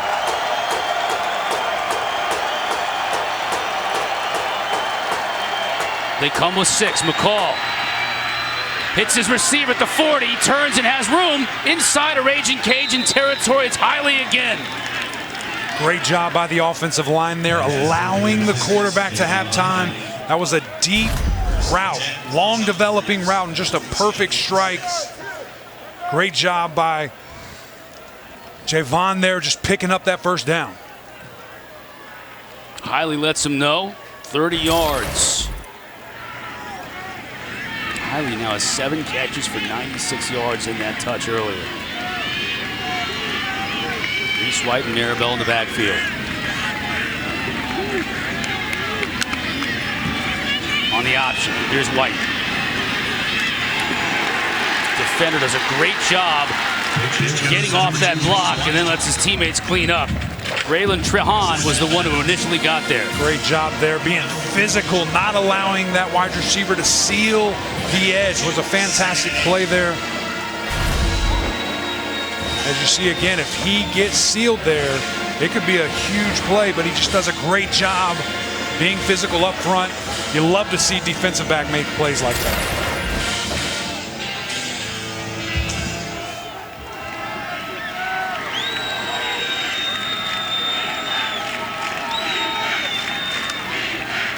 McCall getting it out to Maribel.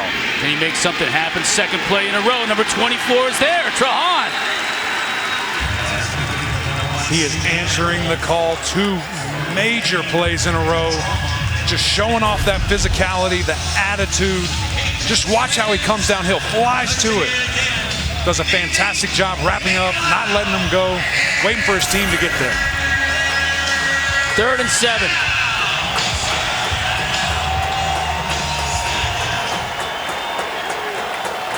Hiley in the slot.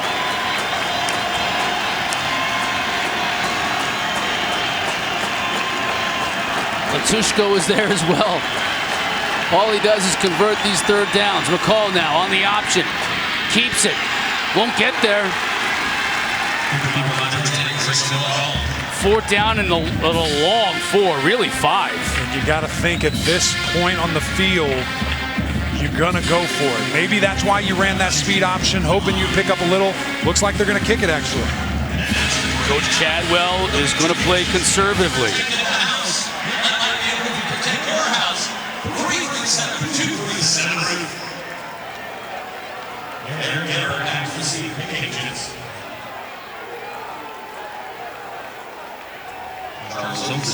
Cajuns playing a little bit of base defense, very aware for any type of fake.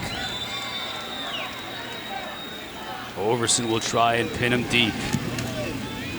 High, end over end. It's going to hit inside the 10. Will they be able to stop it inside the 5? It looks like they will. Unbelievable play. Inside the 1. Nobody went for the fake there. They did a great job trying to cause a distraction. That long snapper did a great job there. Overson with a great kick, 40 yards, and the Chants kill it inside the 1. Somebody give me something to believe. ESPN, home of the college football playoff. 27-27, 4th quarter. Ragin Cajuns now scrimmage from their own 1-yard line. And Levi Lewis, who was magical on that last drive with both his arm and his legs, needs to do something magical here. Regis has room to run. 10, 15, all the way into the 2nd level. That gets him out of trouble. Yeah, it was a great decision to punt, pin him down at the 1-yard line, but you let him off the hook. A huge run to start this off. Look at the great job by the tight end, just washing down that outside linebacker. Your big-time running back does the rest. 22 yards for Regis. Breathing room for Levi Lewis.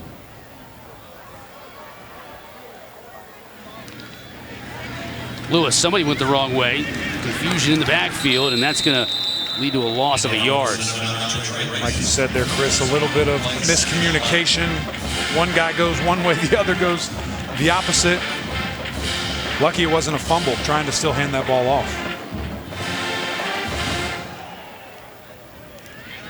This kid, Levi Lewis, does not get frazzled. 3 years now in the system.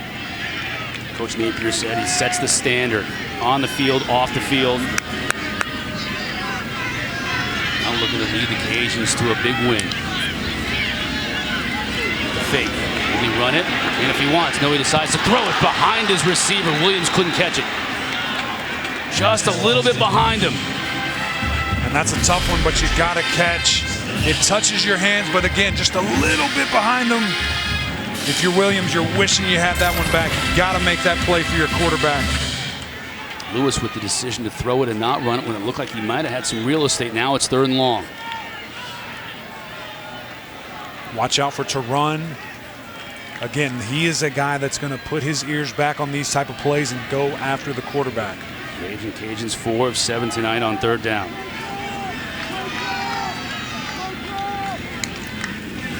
Lewis to throw. Over the middle. Gets it complete. Big hit. Receiver Peter LeBlanc hung on to the ball, but that's not going to be enough for a 1st down. So again, just reiterating the fact, a great decision to punt. Some people might have wanted him to be a little bit more aggressive. Some people in this booth might have wanted him to be a little more aggressive. May or may not have discussed that. But pin him on the 1-yard line, give up a big run, but your defense comes through, gets a stop. You've got the ball back with 7 or so minutes. Let's see if Hiley can make something happen with this return. The Aussie Reese Burns will put his toe into it. Hiley stands by at his 33. Low kick. Hiley fair catch at his 25, and that's where the Chants will take over. All tied at 27 apiece. 6:51 left to go in this game. It's becoming a classic.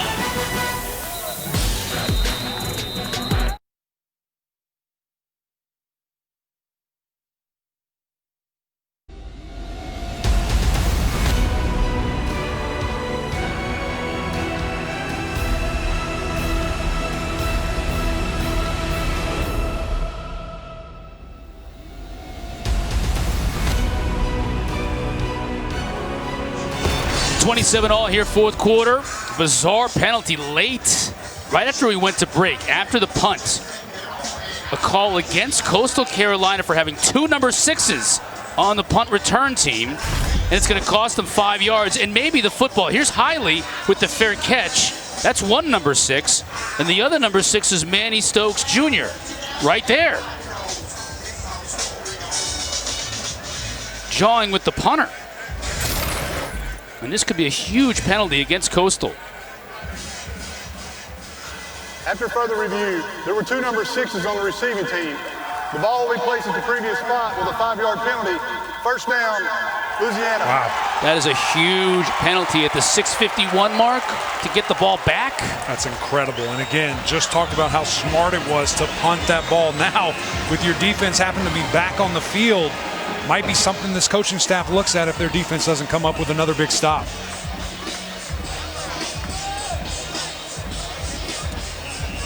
A mistake on special teams. We talked about actually early in this game how the punting game had worked for both teams. They had done so well. We just saw Coastal bury Louisiana on their own 1-yard line just moments ago. And you got a true freshman in there, maybe wasn't supposed to, and Manny Stokes. Got to hate it for that young man, such a big play. Can the Chanticleer defense now step up and get off the field? And Lewis, can he make him pay with another opportunity? To give to Mitchell. Lies on the right side, picks up maybe 3. Good stretch zone play there. Again, just wasting some time. Let this clock get eaten up while you're still picking up 3-4 yards a pop. Let your ground game do the work. Billy Napier and his coaching staff trying to find some way to solve this defense as they have here over the last few moments of this 4th quarter to put the winning points on the board.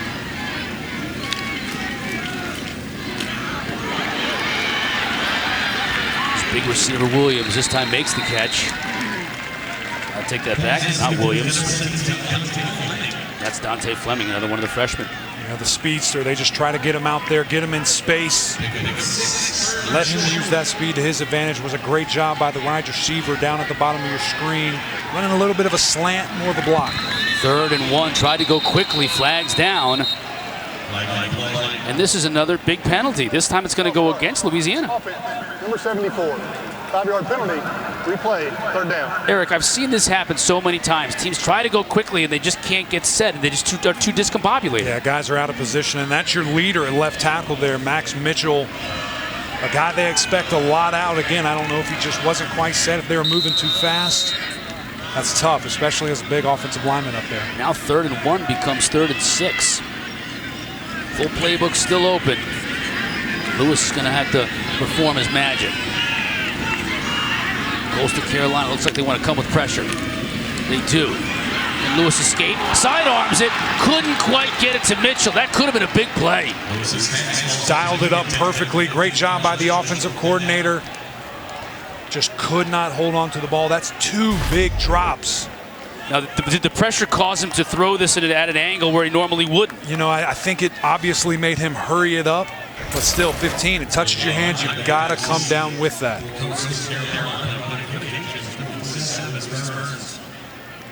Now it's almost like no harm, no foul. We're right back where we were, just a few yards downfield. Reese Burns the kick. Hiley's going to fair catch this again from his own 16.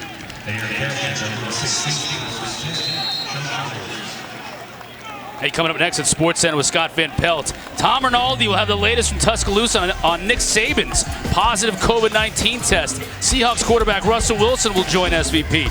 Highlights, of course, from both the NLCS and ALCS at Sports Center with Scott Van Pelt. It's coming up next right here on ESPN and on the ESPN app.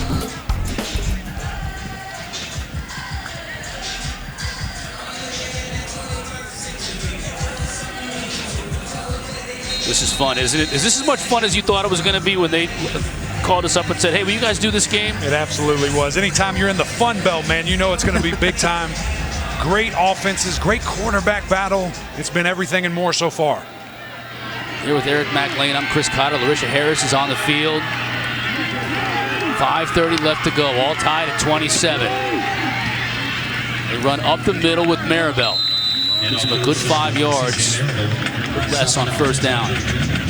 got to think just the amount of time. Both these teams just keep leaning on each other, very much so. Running teams. Coastal obviously wants to be a little bit more balanced. But this is where you're going to find out. That summer conditioning, all those extra days you put in, those extra sprints. This is when it's going to come out to shine. 5 minutes to go in a game, and you're all tied up.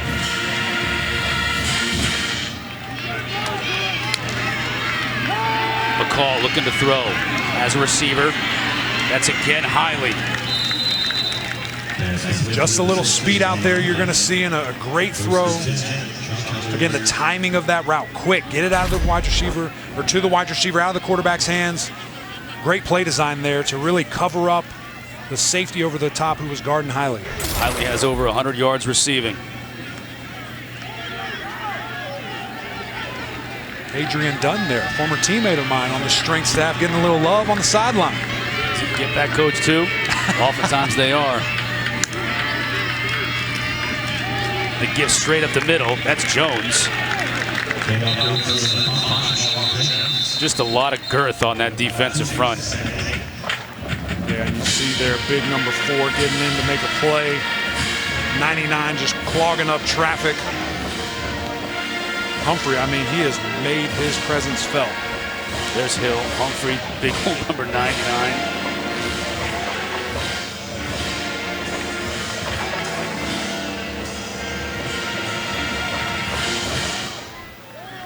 Second and 8.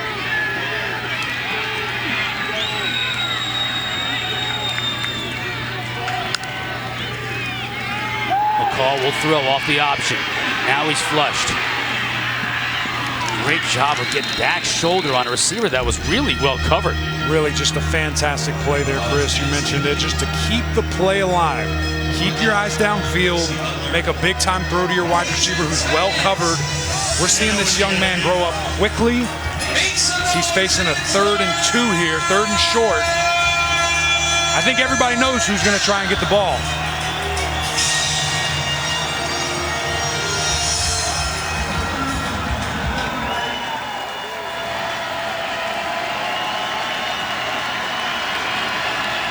Maribel and White are in the backfield with McCall. Here comes Maribel in motion.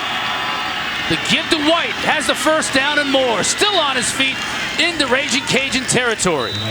Great job by spreading out your best player, being a fantastic distraction there. And just hand it to White, who has had a tremendous game so far. Again, you see the linebackers hesitating just ever so briefly. What a collision. And White delivering a strong hit here at the end. Great job, offensive line, moving those guys. But again, better finish by the running back. Fresh set of downs from McCall.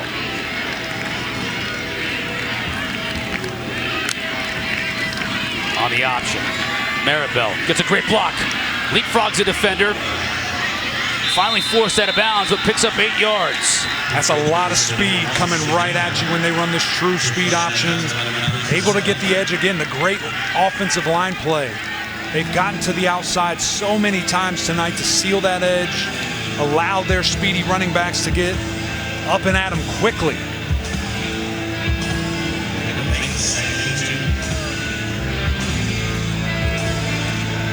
Still 2 timeouts on the board for Coastal Carolina. Their kicker, Massimo Biscardi, 2 for 2 in field goals this year, but as long as 42 yards.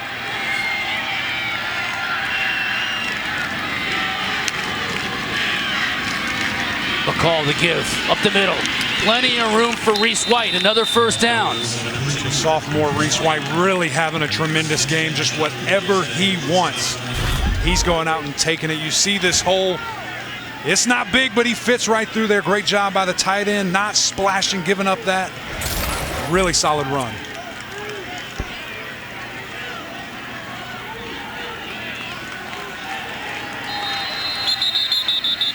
Timeout called by Louisiana. I was just about to ask you whether this was time for Coach Napier now to start saving some clock just in case. Yeah, you've got guys breathing heavy, and again, out of direction a little bit, not lined up the right way. There's Biscardi. Always lonely when you're warming up there as a kicker on the sideline. Ain't lonely for that guy. He's got a whole group of teammates around him, and Larisha has more on this quarterback. Well, guys, when we were talking to the quarterbacks coach, Willie Corn, he said McCall, you know, he was very familiar with the offense, and that made him a natural fit. Now, let's remember, he did have to beat out a veteran for this job, you know, so Coach Corn said the only thing that McCall needed to improve on was his preparation, which he has done that. He now knows and puts in that extra work. He actually clocked in the most hours of watching film during quarantine and in the off season. So we now know he's earned the trust of his coaches. Yeah, Larissa, they just said, you know, last year he just wasn't quite ready. Needed to take a couple of more steps. Willie Corn and the staff very impressed with what they've seen so far from this young quarterback. From the 29, both teams with 2 timeouts on the board. Maribel in motion. McCall. They give to White. Still charging, hard charging. Just refusing to go down. Chris, I mentioned it earlier. All that conditioning, summer workouts, winter workouts, it's all come into play right here. Again, you've got guys who are supposed to be tired, and White's legs just keep on churning. A kick from here would be 42 yards for Massimo Biscardi.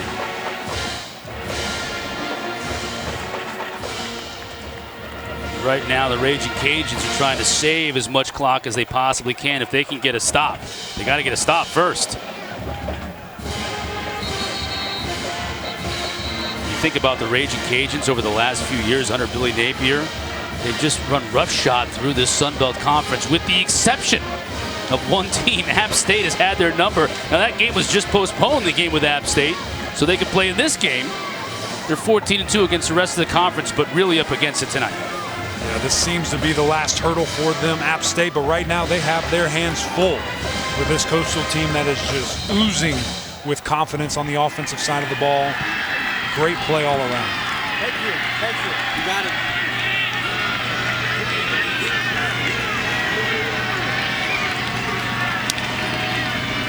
Now on the option, McCall will keep it, reverses his field, picks up a couple. And that was a great job by the defense. They noticed, hey, when this guy shifts over, when Maribel switches over, they're running that speed option. You saw the linebackers push over. The leader, Lorenzo McCaskill, said, hey, they're running this way. You saw them motion over, created the quarterback nowhere to go but straight forward, picked up a couple. So that was a great job by the defense there. Oh, this is the 3rd down of the game right here, Emac. I mean, you want to force a longer field goal attempt if you're Louisiana. Just called their final timeout, 56 seconds left to go. If you can force that attempt, well, you know, a lot of things can happen, as we see week in and week out on field goals. I mean, it is it's a wild card. It really is. We have 2 extra points missed tonight. I did a game last week where a kicker kicked a 58-yard field goal to send the game into overtime, and then he missed an extra point in overtime. Right, and a tough decision here for Jamie Chadwell again, just because you have so many guys playing well. I mean, who are you going to hand it off to? Are you going to give it to Maribel? Are you going to give it to White? Or are you going to let your young quarterback, who we're seeing grow up in between our eyes right here, in front of our eyes, are you going to let him just create? Let him go out there and make a play. So it's going to be very interesting to see what they decide to do here. Chadwell last-minute instructions to McCall and his favorite receiver, Javon Hiley.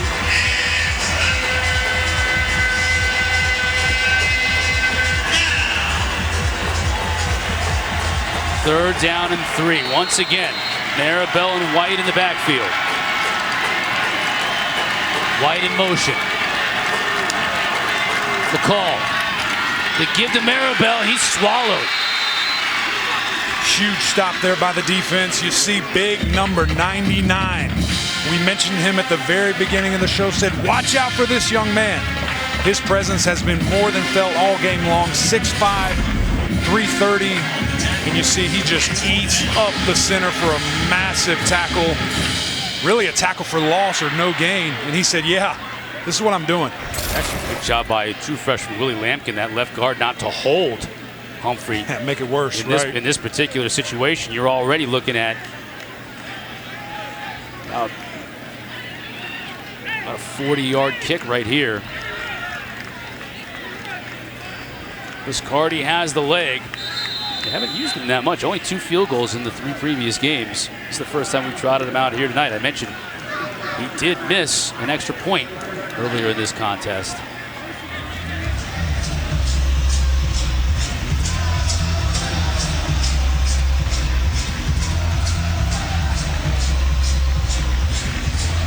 CJ Shrimp will be your long snapper.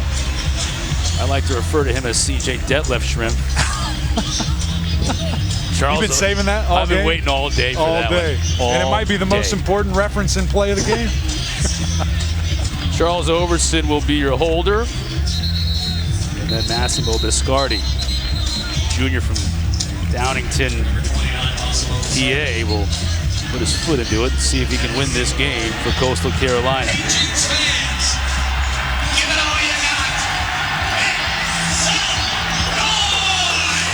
Officially 40 yards.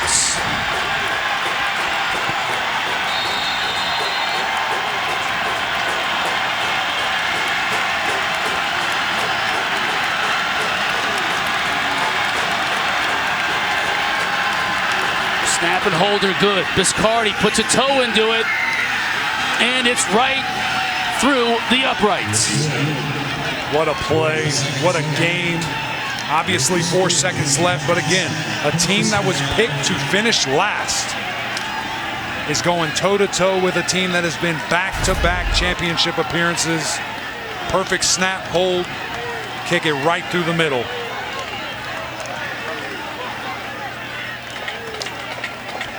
Chris, you got to start thinking, is this going to be a preview of the championship game?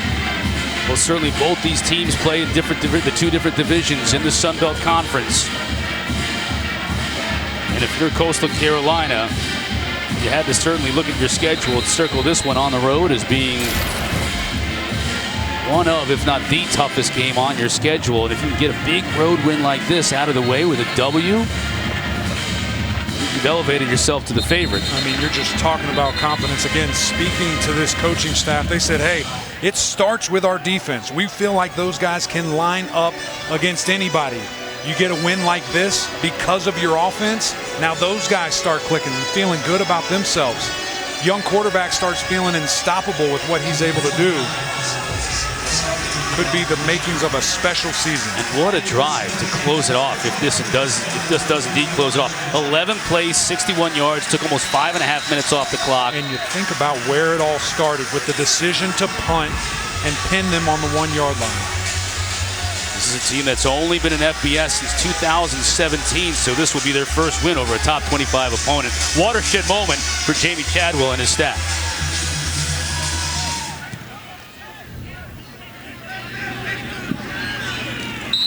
This will be a touchback, so one final time for Levi Lewis and company. Does Lewis have any magic left tonight? Yeah, we're really going to see it here. You expect a shot, obviously, some type of hook and ladder maybe, something to just get your athletes the ball. You think of the speedster Dante Fleming, trying to get him involved somehow, a guy that can really take the top off. But again, it obviously starts with Levi Lewis, the special quarterback. Like you said, Cotter, let's see if there's any magic in the tank.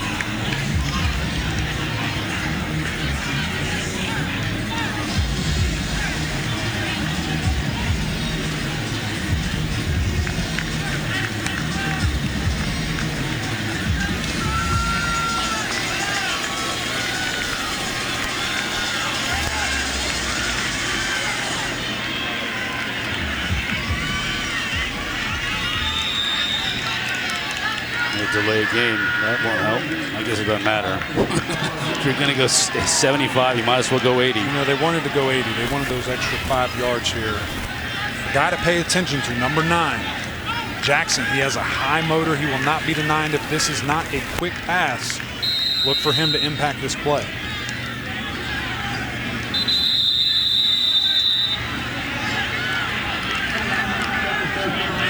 Third and final timeout. Be a 1-minute timeout. Well, Jamie Chadwell and Chad Staggs are taking nothing here for granted. Well, you know, I'm glad he did that, Chris, because I just wasn't quite ready to be out of this booth with you yet. It's been so much fun. It's been a ton of fun. Coastal's got Georgia Southern coming up next. That won't be a bargain. Oh, they're so difficult to prepare for. The true option team at Georgia State. Saw what Georgia State did with this Louisiana team, pushing them all the way to the very end. South Alabama at Troy. and then App State. Circle those 2 games right there, November 14th. Circle all these games. It's not going to be an easy road for them. It absolutely isn't, but if there's one you're really paying attention to, it's that one at the very end. App State potentially to go to the Sun Belt Championship, which in my opinion, in my prediction, I think they might see these Ragin' Cajuns again if they make it there. What type of magic does Levi Lewis have up his sleeve?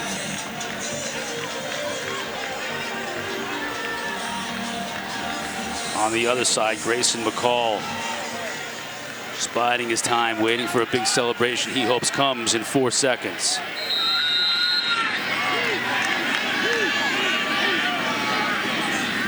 Chants have 4 defenders standing back here at the 40-yard line.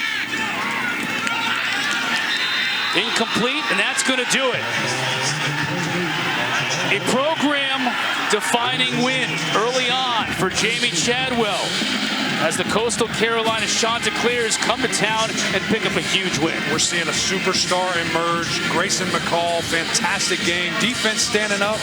But, man, that offense has to be feeling really good about themselves moving forward. They told me the Chanticleers were all about Chaucer and the Canterbury Tales. That's too highbrow for me. All I know is they're the biggest, baddest roosters on the block right now. Coastal Carolina with a huge win. SVP coming up.